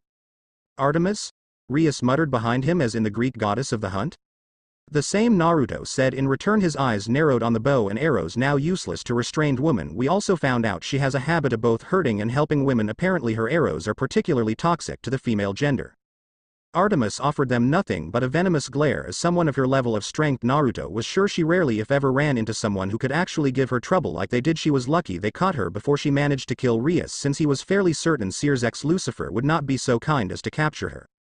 It goes without saying your attempt to kill us means you are well out of your scope. What made you come all the way out here to our territory? Naruto demanded of the goddess. I came for the hunt, of course. In Olympus we have all heard rumors of the supernatural beasts here in Japan, like the 9-tailed foxes, and so I wanted to test myself. Artemis had mostly calmed herself as she offered them the explanation with no added bite. Naruto was inclined to believe she was not lying. Gods easily grew bored when they had nothing interesting to do, and he could imagine traveling to new places would be a viable option. Unfortunately for Artemis, her added hobby of hunting sealed the deal to her demise. That explains your attack on the 9 tails, but why did you attack me? Rias asked as she stepped forward to join Naruto. She looked rather cross with her arms over her chest and her eyes leveling a harsh stare toward the Greek goddess. I knew devils were powerful creatures too before I hunted the 9-tailed fox. I watched the city for some time and made note of your own powers as a worthy hunt, Artemis said, narrowing her eyes. I had no idea your relation with each other or who you were. Well, Rias said, her tone softening a bit, I am not surprised to find you lack knowledge of devil hierarchy or our familial relationships. My compatriot was right, however, in stating you made a mistake attacking us. And now? What do you plan to do with me? Artemis asked with a considerable amount of fight left in her tone. Well, in most cases you would be executed. Not even your stature in the Hellenic court would have saved you from the Mao. Rias offered when Naruto said nothing. She's right, but if my assumption is correct, you aren't a full god, are you? Naruto asked for clarification on his educated guess. Artemis failed to hide her shock very well. After an internal struggle, she offered them a confirming nod. The real Artemis was killed in a conflict long ago between the Hellenic and Latin courts of gods. I am her latest reincarnation, but I am also part human. Fascinating, Rias whispered by Naruto's side. Then there is an option to prevent you from dying. You might even get to hunt every once in a while, Naruto said, his smile widening. As penance for attacking us, have you served me as a devil? Only Kyuubi remained unsurprised at Naruto's declaration. In return you get to live and hunt my enemies. If you want to return home for a visit, we can arrange that as well. Serve you? A demon? Artemis said with no small amount of venom in her tone. Naruto's smile faded as he held up his arm and forced the chains to tighten around her neck as the Greek goddess struggled for air. The point was made very clear that her life was in his hands at the moment. Your choice: die a failure of a hunter or earn back your honor by fighting some of the most dangerous enemies Christianity and Japan have to offer. Naruto loosened the chains a bit, just enough for her to breathe. Rias offered her fellow devil an approving grin. Naruto had started to learn from Rias' earlier warnings and had become a bit more conniving than before. Artemis shook her head in what could only be defeat. Her chocolate eyes gazed into his blue ones, and Naruto knew he had his answer very well. Kyuubi, with Naruto's silent order, the kitsune released her barrier. Still she walked with Naruto and remained on her guard as they joined Artemis in the crater. From within his chest a glowing light enveloped Naruto as he summoned the appropriate evil piece in his hand. A crimson-red night piece appeared. He pressed it into the still restrained Artemis' chest and watched as it disappeared and integrated into her body. Artemis of Olympus, you now serve me. Naruto Mammon, with a wave of his arm, the chains holding the Amazon disappeared. She stood at her full height, easily towering above Naruto and the others. Their eyes met as he continued to speak. As my knight you will slay my enemies and protect my family against any who would threaten our safety. What say you? Artemis offered him nothing for a few moments, then, just as Kyuubi had, she set aside her own pride and lowered her head to Naruto. My bow is yours. Naruto. Fuka looked down upon one of Kuo's many churches that served to aid the populace in keeping their faith, except the one she observed was dedicated to anything but. A group of fallen had chosen to make their homes there. From the rumors she had heard, one of Fuka's previous compatriots from the time with her old master had come to town to meet with the fallen there. There is no mistaking this scent of yours, Fuin. The sacred gears of this town had in the past been the only draw of those from the three factions. She knew Rainier and her ilk were no different in their hunt as they tried to gain favor with the Grigori, her precious student. Naruto had his own desires that lied in using the humans. Too many had confused Fuka's presence in the town with similar intentions, but they could not be farther from the truth. Fuka had come to this town to run away from that kind of conflict. She wanted nothing more to enjoy herself as a teacher at the Kuo Academy and tease her students to no end. If she never had to see another fallen angel, it would be too soon. Unfortunately, old grudges died hard with the redhead. Fuka narrowed her eyes as she saw movement in the church below. With her outstretched hand she summoned a spear of light-tinted fuchsia. There was one last matter she had to solve that involved this old comrade of hers.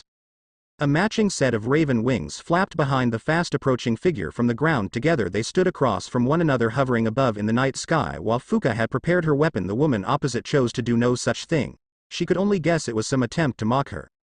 No doubt about it. Fuin. Fuka whispered her name like it was venom. I can't believe you would show your face here. Of all places, you have made your last mistake. Fuka readied her spear of light but hesitated when her opponent began to snicker. The woman called Fuin had long dark hair that flowed down her back and onto the chest. She was taller than Fuka and readily appeared older, though her voluptuous figure nonetheless was barely contained by her skimpy armor outfit, not unlike the one Fuka wore. Oh, Fuka, Fuin chided, her tone full of condescension. Let me guess, my first mistake was stealing our master's affection away from you. Give me a break.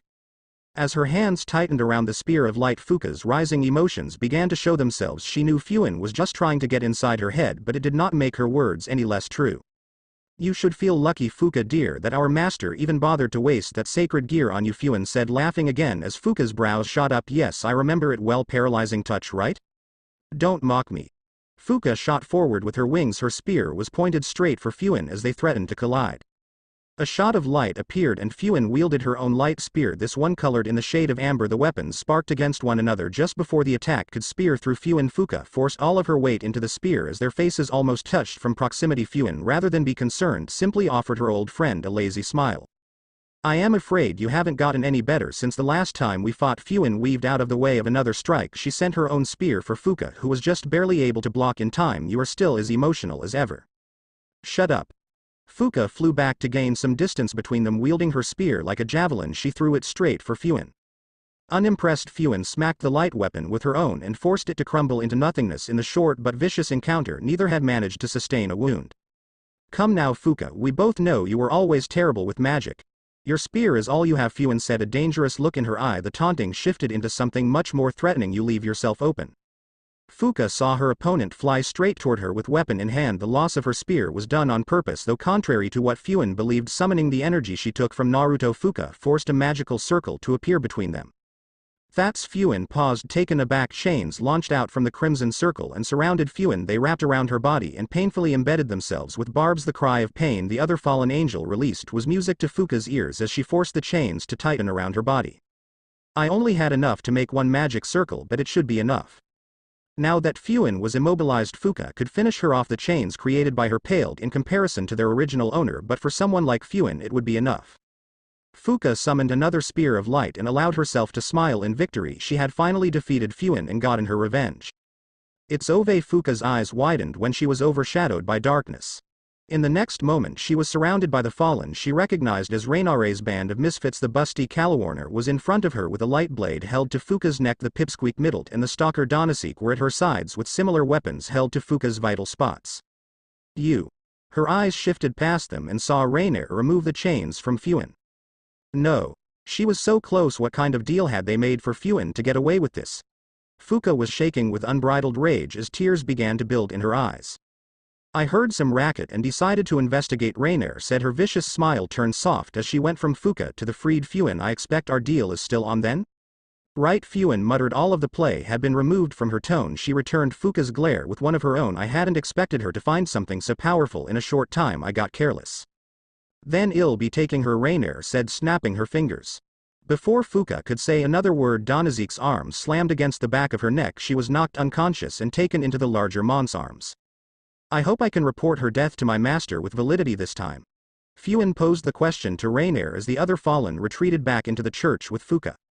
Reiner narrowed her eyes at Fuin's expectant tone but nodded nonetheless. "Yes, I'll involve her with the ritual tonight. She will die along with the others." After Reiner said that, Fuin finally offered what could only be a relieved grin. "Good, then our business is concluded." Fuin built up her magic and summoned a portal, disappearing in a bright light.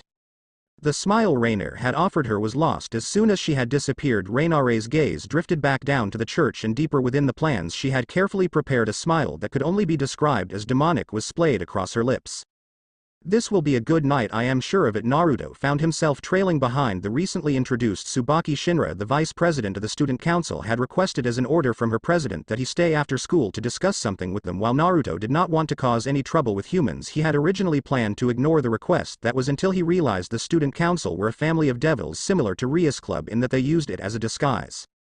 If it were a request from a fellow devil, then Naruto did not see a problem with entertaining them. His mood had also risen when the bespectacled girl told him Rias was not only going to be in attendance but was the one to originally propose the meeting. "From the sense I am getting, this is a kind of emergency." As he and Tsubaki paraded through the halls, he was joined by Kyuubi and Artemis. Both were loyal members of his peerage, and it only made sense that wherever he go they would not be far behind. The capture and integration of Artemis into his family was still a fresh memory, and Naruto could not help but feel a little bit of pride as the knight strode alongside him. Artemis had adapted well to the sudden change both in her body and her place in society. Since he had already been a witness to her skill in battle, he had no need for her to further prove her worth. They had yet to join together in a battle, but he was sure he could count on her. "We are here, Naruto-sama," Tsubaki said as she approached a set of old wooden doors that led to the student council meeting room. She stood to one side and opened the door for him to enter, bowing her head in respect.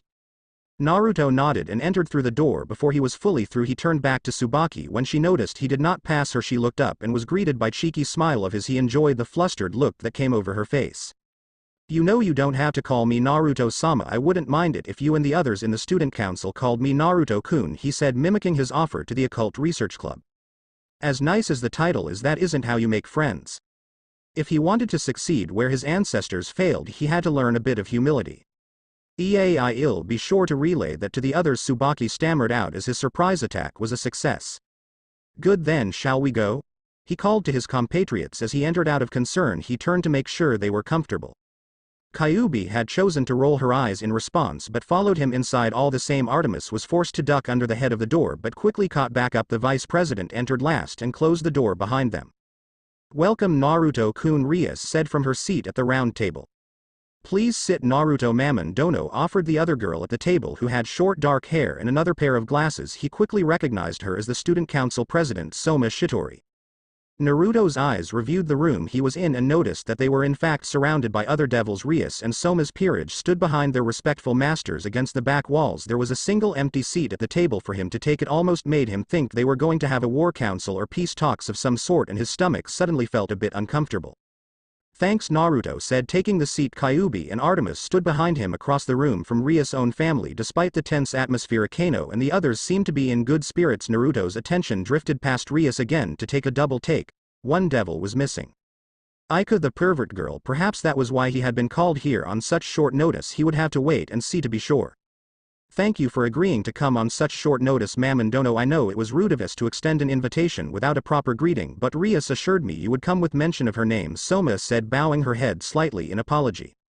"Of course, she's a precious devil friend." After all, Naruto's gaze met Rias and she offered him a smile. He turned back to Soma with a flash of interest. "I had a suspicion you were a devil council president, but I didn't think we would get introduced under such circumstances." "Yes, forgive me, my real name is Sona Citri, heir apparent of the Citri clan of devils." He could sense the pride with which she spoke her family's name. Sona then bowed her head again. "Please, you may call me Sona. I am Naruto Mammon, but you seem to know that already. You can call me Naruto if you'd like." He motioned toward Tsubaki, who stood behind Sona. "I already made the same offer to your lovely queen." Sona raised a brow at his term of endearment for the vice president, but then she began to smile in what could only be amusement given his offer of a change in titles. She nodded in acquiescence. Behind her, Tsubaki nursed her recently flushed cheeks. "Very well, Naruto-san. Now, as Rias called this meeting in the first place, I think we had best let her speak," Sona said, nodding to Rias, who had chosen to stay respectably silent during their introduction. "First of all, thank you both for coming." Rias intertwined her fingers together as she offered the two of them an apologetic smile. "I know it was selfish of me." Naruto and Sona both nodded in reassurance. "For the Crimson Princess, when you were in trouble, sometimes relying on your friends was the best course of action. I will get straight to the heart of the matter. My newest pawn Aika has disappeared," Rias explained, and her mood quickly dropped. "As a result, we fear she may have been taken by a rival faction. I know how valuable family is to you, Rias-chan, but what significance is there in your pawn?" Naruto asked the red-headed devil. As much as he wanted to help her, a single missing pawn did not seem like enough of a reason to rouse the town's army of devils for a manhunt. If he were in a similar situation, he would not rest until he had rescued his family member, but he still felt like he was missing a part of the equation. Sona turned to Rias, addressing her friend. "I suppose you haven't told him about Aika, then, have you, Rias?" Despite asking the question, the council president did not seem particularly surprised. "No, as I saw no reason for it before. I suppose it can't be helped now," Rias said with a shrug of dismissal. Naruto Rias gazed into his eyes and he quickly picked up on the importance of her secret. "Aika took all 8 of my pawns to resurrect. At first I was confused as she only displayed the ability to summon the twice critical dragon-type sacred gear. I later found out that there was much more to her than what met the eye." Naruto crossed his arms in thought as he continued to listen. He had to admit that he was interested in what she had to say, especially now that Fuka's rumor was confirmed by Rias. Aika contains the infamous Sekiryute inside of her sacred gear, with the ability to double her power every 10 seconds. With that kind of sacred gear, if someone manipulated her or it fell into the wrong hands, the entire world could be in danger. Rias confessed, her brow wrinkled from stress. The power of the Red Dragon Emperor in the palm of his hand now, that was something enticing for just about anybody, devil or no. Rias had successfully taken it for herself, but it seemed she was not the only one aware of its strength. "And what makes you believe she has been taken?" "We should have some proof before we move," Sona said after a moment had been offered for the information to sink in. The student council president was always working the logical angle.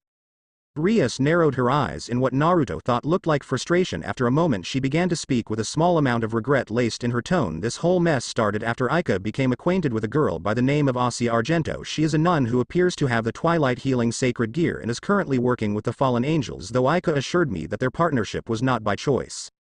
"A nun working with the Fallen Angels? Doesn't make much sense to me," Naruto admitted. "The nuns and priests were supposed to be on the side of God. Anything else would have led to their excommunication. When one of the church's faithful make a mistake, they can either be forgiven or exiled. It is possible that this girl is one of the latter," Sona said in response.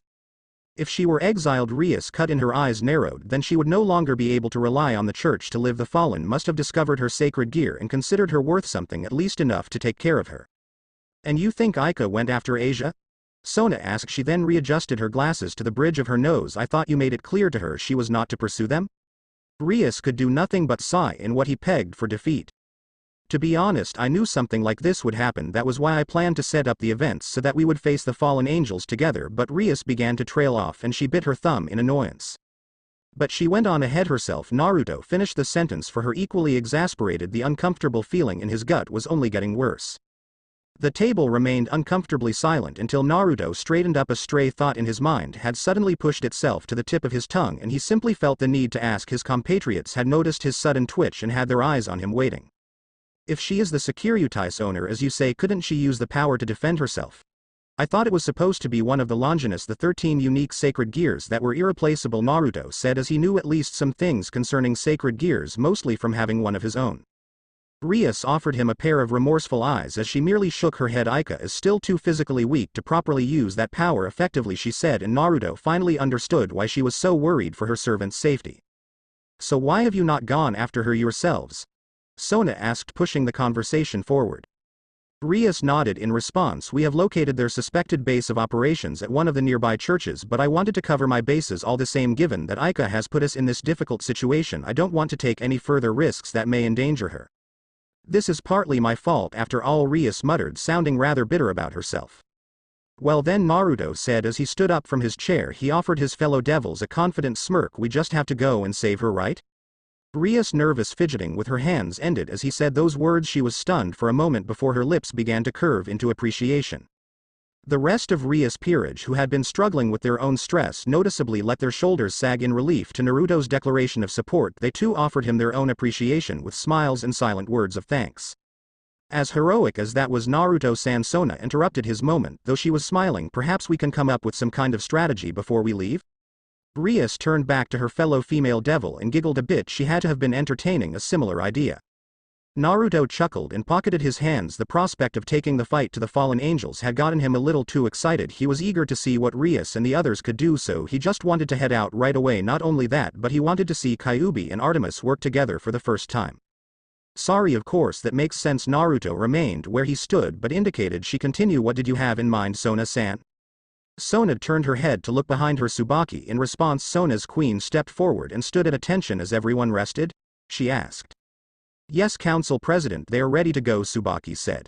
From behind the two young women, Naruto saw the single man of the student council pump his fist in excitement. He seemed to echo the vice president's statements rather well. Good, Rias. Naruto-san, Sona addressed the two of them. The student council will deploy a barrier surrounding the enemy territory and ensure no one escapes. Your two groups should be able to handle the inside. A good plan, Sona, Rias commented. She turned to Naruto, smiling. How does that sound, Naruto-kun? I think it's time we go teach these fallen angels a lesson they won't live to forget. Naruto grew a devilish smile not unlike his mother's.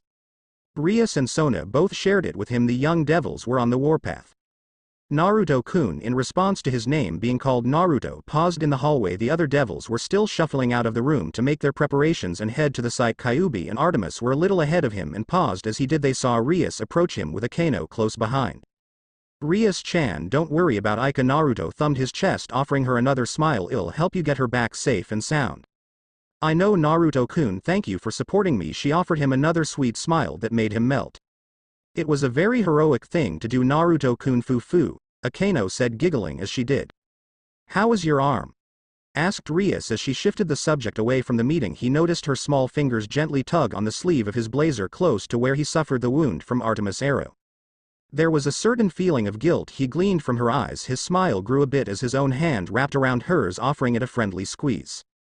I am fine. He motioned to behind him where Kyuubi stood, her arms crossed in impatience. Kyuubi's a pretty good healer, so it didn't keep me down for long. That's a relief, Rias said, sounding genuinely reassured. I didn't get a proper chance to thank you for saving me that night. Ah, don't worry. Naruto paused as he felt her hand touch his cheek. In front of their queens, Rias leaned in close and pressed her soft lips against the skin of his whiskered cheek. Thought it could not have lasted for more than a moment. The event felt like an eternity for Naruto. He began to blush as he realized that apart from Fuka stealing his lips, Rias was the only woman beside his mother to kiss him. Thank you Naruto, Rias whispered into his ear, voice full of mirth. She pulled away a light blush on her face. Foo. Akeno teased from behind Rias. Kyuubi's tails fluttered dangerously for a moment before she somehow managed to calm herself down. Now was not the time to take the queen's duties too seriously lest someone gets hurt. Naruto mentally thanked her for holding back. Please come by the clubhouse after this business is done, Rias said, extending him an interesting invitation. I will offer you a proper thank you there. Sure, Naruto mumbled, unable to say anything more. Rias offered him a short wave before she continued past him to rejoin her peerage. Akeno similarly offered him a coquettish smile and wink before following Rias. He could only watch them leave with silent astonishment. That was one date he could definitely not refuse. That same night, two robed figures approached the church. One wore the insignia of the faithful while the other remained nondescript. I assure you Tsunade-sama that Orochimaru-sama is fully capable of reviving the dead, said someone with a young man's voice, each syllable dripping out smoothly from beneath his hood. With the help of your twilight healing, of course. And? What does he need me to do? Asked Tsunade, her voice betraying anxiousness. To hear that she might see Dan again by using this cursed powers of hers was almost like a gift from the god she had given up on. He would like to offer you a demonstration by having you participate in an experiment, the man said, angling his head to look up at Tsunade. He flashed her a devious smile from beneath the hood. Then I will recover your lover's body from the church so that we may complete the transaction.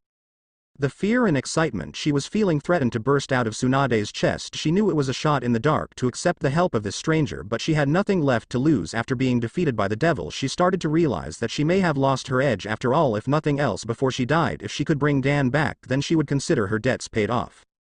Still, that did not mean she trusted this Orochimaru.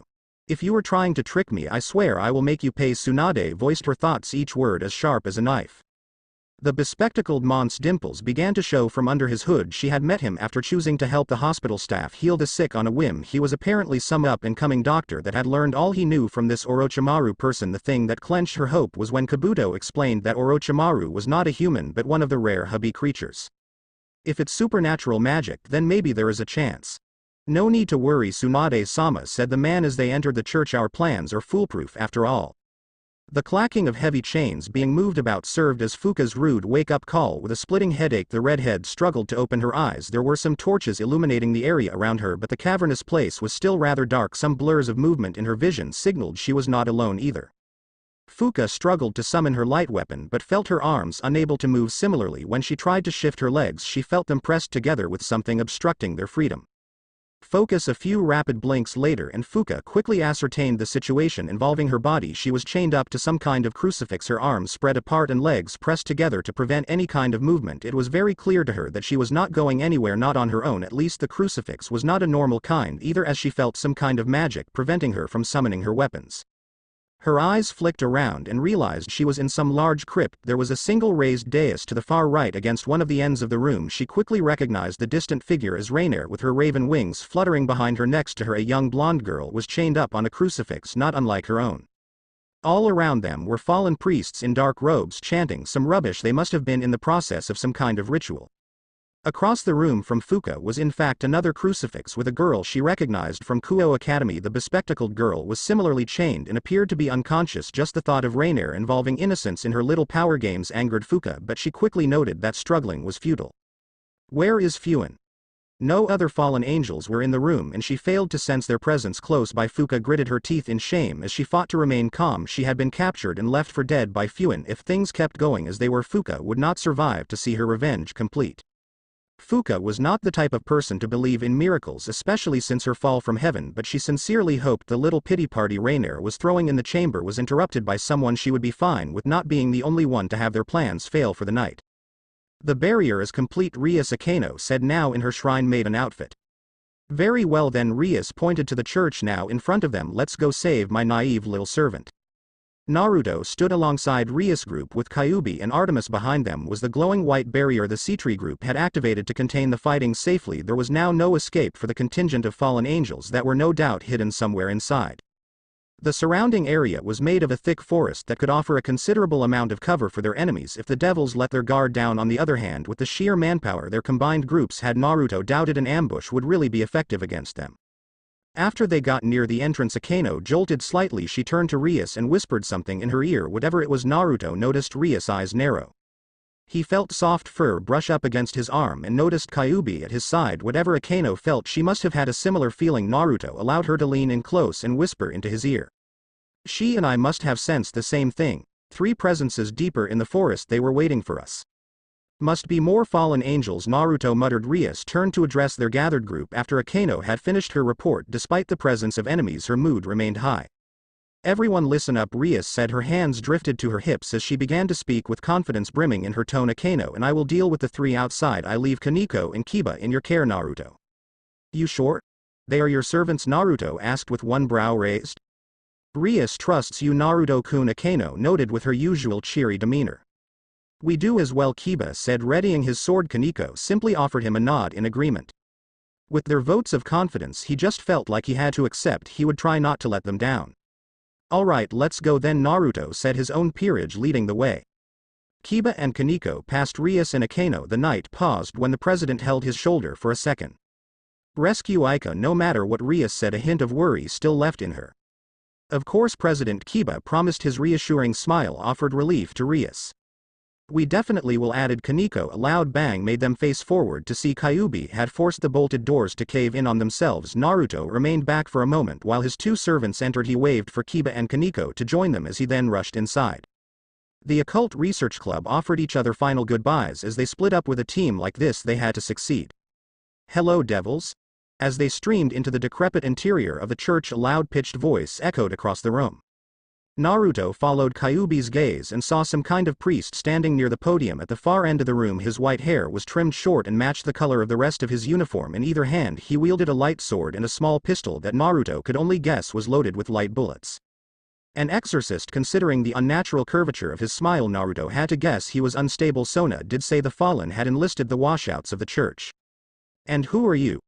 Naruto asked. The man slouched over in dissatisfaction. As he heard those words, he started to mumble some incomprehensible phrases that Naruto could only guess were insults leveled toward him. Just ask your damn friends over there, gay boy and little kid, they both have already been acquainted with yours. He kissed the hilt of his blade truly, and then he kissed his gun. When he started to wag his tongue in anticipation, Naruto was glad to have the excuse to look away. Kiba joined the blonde at his side and Kaneko entered the pews. His name is Freed. I am sure you have already guessed he's an exorcist, and not a very stable one at that, the male knight explained as he readied his own sword. With a sword, it's only fitting for you to take this one. Go on, Kiba, Naruto said. Kiba smirked as his sword shifted from gray steel into a dark black abyss. With pleasure. Oh yeah, come get some, punk.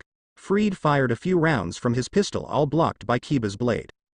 Their swords clashed and the two began to struggle to overpower each other. The holy eraser blade quickly attacked and destroyed the light energy within Freed's sword. When it looked like Kiba had gotten the advantage, Freed smirked and brought his pistol up in one lightning-fast motion. A golden projectile sailed across the room and impacted the gun with magically enhanced speed and power. Under the weight of the attack, Freed's pistol literally shattered around his hand and wounded him. Behind Naruto, Artemis lowered her bow and smiled from the successful hit. My turn, Kaneko muttered with a pew lifted above her head like it was nothing. Kiba leapt away as she threw the bench directly at the exorcist from within his coat. Freed retrieved a second blade as he threw the first away. Trying the same thing twice, eh? With both hands on the hilt he cut through the pew with all his strength. Well, it ain't gonna. Kyuubi's tail whipped out and slammed into Freed's stomach. Ow. He whined as he flew back into and then through the wall. That really fucking hurt. Kiba leapt forward to go through the wall and pursue Freed, who was now out of sight. A small spherical object was thrown into the room and forced everyone to pause. A bright light emerged as the object was revealed to be a flash bomb, which forced the devils to shield themselves as the light served to effectively stun them. Damn, Kiba muttered, peering through the hole. He escaped. Naruto merely offered him a shrug as he and the others approached the altar. He wasn't our target anyway, Kyuubi? Naruto called out to his queen as she inspected the area. The nine-tailed fox nodded and kicked the podium out of the way. Underneath it was a secret passage that led down into the crypts. That was their real objective and where their enemies were waiting for them as well as their friends. Let's go, Naruto said, taking the lead. What the hell is going on up there? Tsunade looked up at the ceiling as dust fell to the floor from the constant banging. The loss of concentration made the twilight healing energy around her hands disappear underneath her. On a metal operating table, an unconscious man groaned in pain. Tsunade, please focus on the patient. This is a very difficult procedure for them. From the opposite side of the table, hidden by the darkness of the room, she heard someone try and call her attention. Upon the end of every sentence they hissed like a snake. She turned back to the operation they were in the middle of and narrowed her eyes at her counterpart. The only part of him she could see was his glowing reptile eyes and unnatural yellow color in the dark. I refuse to continue until I get some answers. Orochimaru, what are you even doing to this man? You told me this was merely a transplant surgery, Tsunade said, barking out her demands with little care for what the serpent across from her thought. And it is a transplant, Tsunade, the so-called doctor responded, not at all bothered by the fighting going on above. Do not concern yourself with the fallen playing their games upstairs. Do you take me for a fool? Tsunade backed away from the table, her arms were raised as if she were ready to brawl. You are trying to double. From behind she sensed another presence. A hand came across the side of her face and plunged a syringe into her neck. She grabbed the wrist even as she felt her muscles start to relax and tried to break it. To her shock, the once human skin started to turn into something akin to rubber. I am afraid that won't work on me, Tsunade-sama, said the man behind her, the same doctor she had identified earlier as Kabuto. She fell to the ground face up and unable to move. Her eyes watched as his wrist turned back into something solid. Now that she could see his eyes reflected off of the operating light, her lips curved in silent horror. You see, I am half Habi too. The footsteps of Orochimaru rounding the table sounded more and more distant as Tsunade felt her energy disappear. Her eyelids became heavy as the man with sickly white skin stood over her. A disgustingly unnatural smile splayed across his lips. I am sorry, Tsunade, but I truly do need your twilight healing just for a different operation, he said, laughing at his method of trickery. You see, I want to try and perfect a method of turning others into Habi too, so this time we will need to heal you with twilight healing as the operation continues. No need to worry, Orochimaru promised Tsunade as her eyes shut. The anesthetic had almost completely run its course. Unfortunately, she managed to hear the last of his speech that made her blood run cold. If we fail, the only thing you have to deal with is an excruciatingly painful death. Naruto and the others finally reached the bottom of the staircase and found themselves in a large open chamber of some sort. In front of them they could see dozens of hooded priests observing some kind of ceremony occurring on the raised dais. On the other side of the room they recognized the one fallen angel as she stood near the crucified Asia. Look over there. Kiba pointed to their left. There on a similar crucifix was a struggling Ika who looked alive and well. Kiba's exclamation must have been heard across the room as the girl stopped moving. She looked over toward them and realized that her friends had arrived. Whatever elation she had quickly left her when everyone heard Asia scream in pain. Kiba. Kaneko. Get Asia first. Ika pleaded from afar. Naruto-kun. Hearing his name called out by an oddly familiar voice, Naruto turned to the opposite side of the room to see Fuka was in the exact same predicament. She seemed rather relieved to see the Mammon, and Naruto quickly figured out that she and the other fallen were not on good terms. Unfortunately, the reunion of friends and allies did not go unnoticed by the rest of the room. The entirety of the priests had turned to face them, deploying swords of light similar to Freed's. Naruto narrowed his eyes as the priests began to shift out of the way to make room for someone from deeper within the pack. Came a short-looking young girl with jet black hair. She wore a traditional kimono sans the sleeves shaded pink. Her lips were covered in a dark lipstick that matched her eyes. My name is Haku, said the girl. She looked rather out of place and Naruto could not sense any kind of hate inside of her. You are intruding on my master Reinare's work and I cannot allow you to interfere. The devils could feel a heavy magic buildup as the girl held up her arm to gather energy. Despite her obvious pretense to attack, Naruto saw the regretful look she offered them. Please leave so that I don't have to kill you. Naruto felt a little bad that a seemingly innocent kid got wrapped up in the fallen angel's schemes, but the devils were not going anywhere. He knew the others were waiting for his signal and started barking orders. Kiba, Kaneko, get Ika. The two occult members nodded and started to make their way left. A posse of the priests attempted to stand in their way, but the fight quickly turned in favor of the skilled devils. Kyuubi, handle Rainier. Artemis, take the girl. Naruto's orders were met with no hesitation from the queen and knight. He had the utmost faith that they could handle themselves and they in turn knew he could do without their support for now. Kyuubi used her great speed to bypass the priests and headed straight for the raised platform with Asia and Rainier. Anyone who dared get close were pushed away with Kyuubi's tails enhanced by a demonic shroud. Haku noticed her try and move past and gathered magic for a counterattack. She was forced to turn around and build an ice wall to block Artemis' barrage of arrows. The knight readied another arrow and disappeared in a blur of motion. An ill-handled Fuka, Naruto thought as he took off to the right to save his troublesome teacher. Come on, let's get you down, Kiba said from beneath Ika. The knight and rook of Rias Gremory had arrived to successfully rescue the pawn. She looked no worse from wear apart from the obvious stress of the ritual going on at the moment. Kiba's smile turned sour as he thought about what the president would do when she got her hands on Ika after disobeying the orders given to her. 1,000 spankings. EY.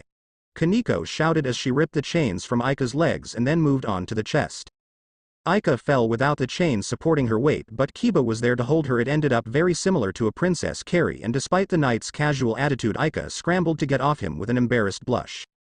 They noticed Aika look back toward Asia on the platform. It appeared as though the ritual was completed, as Asia looked completely unresponsive. Rainer had been forced away from the girl, however, by Naruto's queen. The two were fighting against each other nearby, but the path itself to Asia was mostly clear. Boosted gear. Aika shouted, holding her hand up to the sky. When nothing happened, after a few seconds she jerked the hand back behind her glasses. She leveled a glare that could only be described as death. "Hey you damn dragon, wake up." She swung her arm around until the armored gauntlet finally appeared. Now that their group was battle ready, Aika turned back to look at her compatriots. Her feelings were written very clearly across her face. "We have to go get Asia." Kiba and Kaneko merely nodded and allowed the girl to lead them forward. This was part of their mission too. Naruto bypassed the priests, blocking him with the use of his flying Thunder God seal. He was able to land very close to Fuka's restrained body courtesy of the night. She stole his first kiss when he had finally gotten the chance to concentrate. Naruto had not hesitated to apply his special seal to her body in case something like this occurred. "Naruto-kun, I am very happy to see you," Fuka exclaimed, her voice filled with relief. "You know I didn't peg you for the damsel in distress," Naruto said with a bit of teasing. His hands reached for the chains around the woman's shapely legs, but then he thought of something. "I could use this to my advantage." Fuka's happiness quickly shifted to confusion as she realized he was not rescuing her. Her tone quickly became rebellious. "What the hell are you waiting for? Get me down." Not so fast," Naruto said, wagging his finger in front of her. He could not help but reveal a devious smirk as he had quickly put together a new plan. Fuka reeled at the sight of the conniving Naruto, and she began to feel concerned. There was trouble in the air. "This kind of trouble you've gotten into means you have to properly pay me back. I am still kind of pissed about you stealing my energy too," Naruto chided, mostly bluffing about the last part. If he could make her feel a little guilty, then she would be more open to his demands. Rias would surely approve of this kind of manipulation, right? If not, her Kushina would definitely be ecstatic. "What?" Fuka's temper boiled over as she realized her cute little student was trying to go against her. There was a tense moment between them before she tried to calm herself. She gave him a cute smile and used her playful tone to try and woo him. "Listen, I promise not to do it without asking again. Happy?" Her snappiness rose up again when Naruto's smirk failed to disappear. "Come on, let me go." "You said you have a sacred gear, right, Fuka-chan?" Naruto asked, ignoring her. "Eh?" she exclaimed, completely thrown off by his question. "Why yeah, I do. What of it?" "That's all I need to know," he proclaimed. "Then you'll let me go?" Fuka asked. Her smile returned. Naruto offered her a huge smile as he thrust his pointer finger toward her. It was finally time to turn the tables on this teacher of his, and he knew just the method to fluster her. "You're going to be my next knight, Fuka-chan." Fuka was taken aback by his declaration and was unable to respond. Then she let out the first thing to come to mind. "What the hell are you talking about? Damn you!" Rainer shouted as she spawned a light spear and threw it at Kyuubi. The nine tails refused to move and instead used one of its tails to smash the light weapon to pieces. Given her level of strength, Rainar's powers could do nothing but bounce off of the Queen Devil. In response, the morale of the fallen angel was quickly dropping as her back was literally up against a wall. Kyuubi leapt up into the air to meet Rainer. She tried to fly away, but Kyuubi used her own wings to catch up. They were already close to the wall, and the fallen angel quickly ran out of room to maneuver. There was nowhere to run as Kyuubi's fist sent Rainer flying into the crypt wall, shaking the foundation. The nine tails noticed the sacred gear on her fingers activate and start to heal her of the wounds. Admirable, but her skill was nothing in comparison to Kyuubi's own healing methods. "I guess you can last as a punching bag a little while longer," Kyuubi said with a low growl toward her struggling opponent. "Are you being serious?" Fuka asked in complete deadpan. "Yep, but I am a fallen angel and you're a devil. It's just not meant to be." Naruto shrugged. He had so far ignored her tirade of excuses, and this one was no different. "No worries, you'll change into a half-devil anyway." Fuka racked her brain to come up with something else to use an excuse. "What happened to my dream of a harem? If you keep talking back to me, I foresee monogamy in the future." Naruto said. His offer sounded particularly bleak. Fuka sighed as she realized she had no other tricks left in her book. Naruto refused to give up on what she had at first believed to be a joke. Now she had come to understand just how very serious he was being. He might have been trying to anger her with his facetious attitude, but she knew he took things seriously when it came to his peerage. "Honestly, I didn't see my life ending up like this. Angel falls from heaven to live a life of debauchery only to be enslaved and set straight by a devil. Not exactly a fairy tale ending, and her harem was probably going to be off the table for the foreseeable future. Fuka would have to get back at her new master for ruining all of her fun. Fine, do what you want, just get these damn chains off me, Fuka said, her tone getting a little snappy. Sure. Naruto jumped up to the top of the crucifix and hung down in front of Fuka. In his hand was the red knight piece that was going to turn her into a devil. Wait, why aren't you untying me? I agreed, didn't I? Fuka began to struggle again despite its futility. What are you talking about? Behind his eyes she could see his suspicion. I am not letting you get away from me that easy.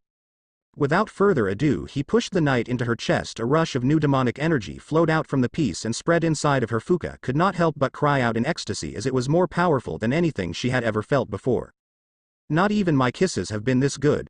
Fuka, you are my knight now, Naruto said as he ripped the chains from her body. You will follow me and protect me wherever I go, and I will be your only master for the rest of your days. Fuka dropped to the ground on her own 2 feet. She took a moment to stretch and get used to what felt like a whole new body that was under her control. In the back of her head she had listened to Naruto's speech and decided to settle for the long haul. It might even be fun to tease him like she did in class, except she had free reign to do it whenever she wanted. So what do you say? Naruto asked for a response after she said nothing. Fuka gave him an answer by forcing her lips onto his. His childish blush was not enough to sat her need for revenge, but it was a start. She played with him a little longer before she suddenly pulled away, teasing him right at the climax. You better prepare yourself, Naruto-kun. Fuka garnered a dangerous look to her eye. The truth is, you can't run away from me anymore. The look of concern he offered her was enough to make her giggle. He would be a lot of fun to play with in the future. Naruto and Fuka stood off to the side and observed the battlefield before them. Most of the priests had been defeated and the few that were left looked ready to turn tail and run. Rainer was down for the count, with Kyuubi looking no worse for wear. The only issue had been Haku, but when Rainer fell the ice user's defense had dropped and allowed Artemis to score a deadly hit. He supposed without her master to protect she had lost purpose in the fight. If her earlier statements were anything to go by, Haku had not been all that interested in fighting them in the first place. Before the Amazon could finish her opponent off, however, Haku disappeared in a flurry of snow and ice. No trace of her was left behind, and he knew even Kyuubi might struggle to pick up the trail at this point. Naruto knew that the girl was not a priority anyway, so he let her go for now at least. Somehow he felt that with her magical talent it would not be the last time they met. If that were the case, Naruto would be sure to make Haku an offer she could not refuse. The next time all of his attention would be on her instead of some pointless battle. Naruto saw Kyuubi had been enjoying herself by smacking Rainer around, but he knew they could not kill her. That's enough, Kyuubi. Naruto shouted across the room to his queen. The kitsune looked ready to finish off Rainer before he had called her off. Prior to the battle kicking off, Rias had made a request that he leave the fallen angel alive. He would not have minded the 9 tails finishing her off considering the pain the group of fallen had caused, but he would respect Rias' wish. Besides, I am sure she has some plan. Naruto assembled his family to gather near him. Since the rest of the occult members had already left the room, he knew they had no reason to stay. A magic circle appeared beneath their feet to transport them outside so that they conclude this little mission to enemy territory. Given Naruto's expanded peerage, no matter how feisty the new one might be, he considered a success. Thank you for leaving the angel alive, Naruto-kun. Rias offered her thanks to the Mammon. Now that they had a moment of peace, she and Naruto were outside the church with his peerage and Akeno joining them. The others were inside still dealing with Rainer. Don't mention it, I figured you had some master plan you weren't telling me about, Naruto said with a bit of jest. Oh, it was nothing like that. Rias waved his praise away with a placid grin. I just wanted Aika to face Rainer herself. I believe she may grow stronger by facing someone who might as well be her biggest nemesis.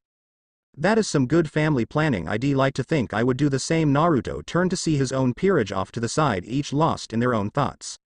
Will you be taking the nun Asia for yourself? One might say you earned it by providing the muscle of the operation here. Rias' explanation trailed off as she did not want to come off as presumptuous. No, I think she will fit with your family the best, Naruto admitted with Aika's feelings for her. Things would only get muddled between us if I took her. I suppose you did get something for your trouble after all. Naruto followed Rias' gaze and saw Fuka leaning against one of the trees. If you mean I got trouble, then yes, Naruto sighed. He refused to regret his choice, but he could already tell Fuka was going to make things difficult for a while. The sacrifices that come with being king. Rias giggled at his expense and simply offered him a look of sympathy. She surely had her own struggles in the past controlling her family, so she knew what he was going through better than most. Then again, she was not the one dealing with an army of the opposite gender. A tingle in his chest told him someone had gotten close. He turned to his side and felt Kyuubi rub against him. There was a moment of silence before she began to whisper into his ear. Do you remember the woman who attacked you the other day? Naruto's eyes widened a bit as his thoughts drifted back to the nun, a person with incredible strength. She had called herself Tsunade if he remembered correctly. Kyuubi noticed his facial expression and continued, I sense her presence deeper in the church, what would you like to do? Naruto considered what the odds were that they would meet again in such a place. As luck would have it, he had an entire family to help him take her down. This time around she would not get off so easily. We are going, of course. Kyuubi backed away from him and gathered the other two, heeding her king's order. Something interesting happen? Rias inquired with a curious gaze. Her arms were crossed expectantly. Yeah, I think I might have just gotten lucky again. Naruto offered her a wink before he turned to join the others. Naruto. Rias called out to him before he got far. When he looked back, she seemed to struggle with saying whatever she needed to say. Don't forget to stop by the clubhouse after this, okay? She asked him in an oddly fragile tone. Naruto then remembered that she had said she wanted to properly thank him. If his first present had been the kiss on the cheek, he could only imagine what the second would be. Don't worry, Rias, that's a date I want. Miss Naruto left Rias with a slight blush as he and his family teleported away. Rias, you're blushing, ufufu. Akeno, who had chosen to remain quiet out of respect, finally made her presence known at the queen's side with a new wave of teasing. Quiet, Akeno. Rias' order came out more like a plea and the queen only giggled in response. Pulse? Naruto asked. Fuka approached the pale blonde woman that was on top of the operating table. If one looked closely, they could see a variety of cuts made on her nude body, all of which seemed to have been fully healed. To see the powerful nun in such a state was difficult for Naruto. He had expected her to go down fighting surrounded by the bodies of her enemies. Instead, they arrived to find was an empty room filled with dried blood and one big mystery. The newest knight of the Mammon peerage pressed her fingers to Tsunade's neck. Fuka waited for a long moment before she turned to Naruto and shook her head. Well, at least this part is easier, Naruto said. He was not, however, amused at his own morbid joke. True though it was that his family did not have to fight to get her under control, he did not want to disrespect the woman in front of him by making light of her current status. He approached the body and then reached out using his king piece to detect how much she was worth. With her strength and sacred gear, it had to be pretty hefty, he guessed. 8 pieces. Wow, just as impressive as she was when she was alive. Okay, Tsunade, looks like you made the math easy for me. Naruto summoned his 8 pawns and allowed them to gently fall into her chest. The rest of his peerage watched by the door as the resurrection began. No matter who it was, watching someone come back from the dead was an astonishing thing to witness. Naruto spread his arms above her body and fed his own magic into the pieces. He would need to call her spirit back to her body and make his claim of her servitude clear. Tsunade, I, Naruto, Mammon, call upon your spirit to return to your body and become my servant. Tsunade's body began to release an alarming amount of light as energy built up underneath her. A magic pentagram formed as Mappon. You will fight my enemies and protect those I hold dear. Your only master will be me for the rest of your days. He could feel the end of the ritual was nearing. With the last of his energy, he forced it into her body to give her one final jolt. Awaken, Tsunade. Tsunade's eyelids had never felt heavier than they did now. Not even her worst drinking binges had made her feel that tired in the morning. Tsunade groaned as she tried to lift her arm. If I use twilight healing, I can fix this damn headache. Her body would not respond to her commands. It almost felt like she were paralyzed. The simple thought of being unable to move forced Tsunade's eyes open as she remembered her last conscious thought. Being strapped down to that table and operated on by Orochimaru. That double-crossing snake. With all the strength left inside her, she craned her neck so that she could look around. It only took a moment to realize she was no longer in the operating room but a comfortable bed. Instead, she looked down and saw that she had been dressed in her leotard at some point. Welcome back, said the person sitting to the far side of the bed. Tsunade squinted her eyes and could only stare with her mouth agape from surprise. Tsunade, that's not a very womanly face. That devil kid from before, had he been the one to rescue her? Why of all people did it have to be him? You, what the hell, or what's going on? Tsunade's voice cracked and she noticed that her mouth was incredibly dry. To put it simply, you died. Tsunade narrowed her eyes. He said that line pretty comfortably. We found you dead in the basement of a church. I resurrected you. Resurrected? Tsunade quickly began to put the dots together and knew what he was implying. The devil had actually managed to bring her back, but she was no longer human. She had become the very monsters that had killed her beloved. I don't know what happened in your past to make you hate devils, but we aren't all the same. He tried to offer her some kind of comfort, but his words meant nothing to her. You know nothing, Tsunade muttered. I do know that you are a devil now and you serve me. Their eyes met and she found his gaze to be intense. He made it clear to her there was no room for argument. One of my servants was dissatisfied with the state of things after she was revived too. I had to beat the fight out of her with a match. Is that what you want? Was it that easy? She wondered. Even if she beat him, nothing could cleanse her of the blood inside. Tsunade grit her teeth in frustration. Having to sit there and accept it was not any better though. This probably won't mean anything to you, but you were worth 8 pieces. It took all of my pawns to resurrect you and I still did it, he said, forcing her to look at him. From our fight I could tell you were strong. I respected you then and I respect you now. All I ask is that you lend that strength to me when I need it. Not as if I can refuse. Tsunade averted her eyes to show her disapproval. Well, you were right about that, he sighed and forced himself off of the chair. Now towering over her, he offered her a sympathetic smile. Considering the lifespans of devils, you and I will have plenty of time to sort this out. Just remember that I am willing to listen to anything you have to say. Why? Tsunade could not help but wonder why he was so invested in her. Because I like to see people as more than servants. One day we might even be family. Tsunade could not accept that. Not now. The look in his eyes told her that he knew that too. My name is Naruto. Mammon, the boy she now knew as Naruto, said, approaching the door to leave. If you remember that the next time you wake up, then that's good enough. With that he left Tsunade to her own thoughts. What was there left for her to say? She had so many things to ask, and yet in the end she knew none of them mattered. This devil boy had resurrected her. There was no other way to look at her situation. She could no longer return to the church, not that she particularly wanted to either. It was her own choice to go into exile after all. Tsunade had made a bet with her life, the most precious chip she had to gamble with, and she lost against Orochimaru. Now that her life was out of her own hands, she had to wonder whether her luck was going to get worse or better. Time would tell, she supposed, if only time could heal old wounds. Please close your eyes, Naruto-kun, Rias called out to him from behind the couch he sat on. She had been preparing something back behind him but refused to let him see. Is it really that much a surprise? He asked with a cheeky undertone as he complied with her wish. At least do me that courtesy. This is embarrassing, she said with a cute whine in her voice. He could hear the familiar clatter of plates on a platter as the footsteps grew closer. After a few agonizing moments of frenzied movement, the shadows against his eyes stopped moving. Okay, open your eyes, Rias exclaimed. Naruto did as she asked and was greeted with a wonderful evening snack laid out upon the coffee table. There was cake, cookies, sandwiches and tea for him to enjoy. Rias had even made sure that all of the utensils and added condiments were there in case he wished to use them. He could tell she had spent a considerable amount of time preparing everything prior to his arrival. The Crimson Princess stood off to the side with the now empty platter pressed to her chest. She offered him a light blush in what he could only guess was embarrassment. Well, what do you think? She asked, clearly nervous. Naruto turned back to the refreshments laid out in front of him and tried to figure out what to try first. When he had first opened his eyes, the cake had been the thing to catch his eye first. Completely covered in a light pink frosting, Rias had already cut it open to reveal a red jelly filling inside. He would have to try it first since his mouth was already watering at the thought. This looks great, Rias, Naruto said as he cut his own slice out and placed it onto an empty dish. With a fork he cut himself a portion of the lovely dessert and shoveled it into his mouth. Maybe his actions looked uncouth, but he was too excited to slow down. Rias' smile grew wider when he began to hum with a smile on his face. This is delicious, Naruto exclaimed, going back for seconds.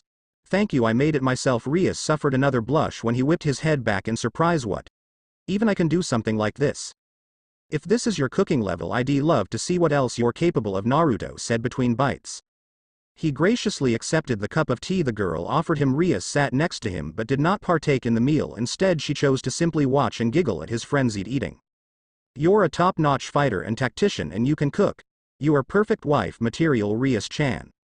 In his peripheral vision, Naruto noticed Rias seize up when he mentioned wife. His motions slowed as he realized he must have said something off. Maybe he came across as too forward. When he saw her face, she had a far-off look in her eye. Naruto wondered what could be so painful to think about regarding marriage, family issues. He wondered. Wife, huh?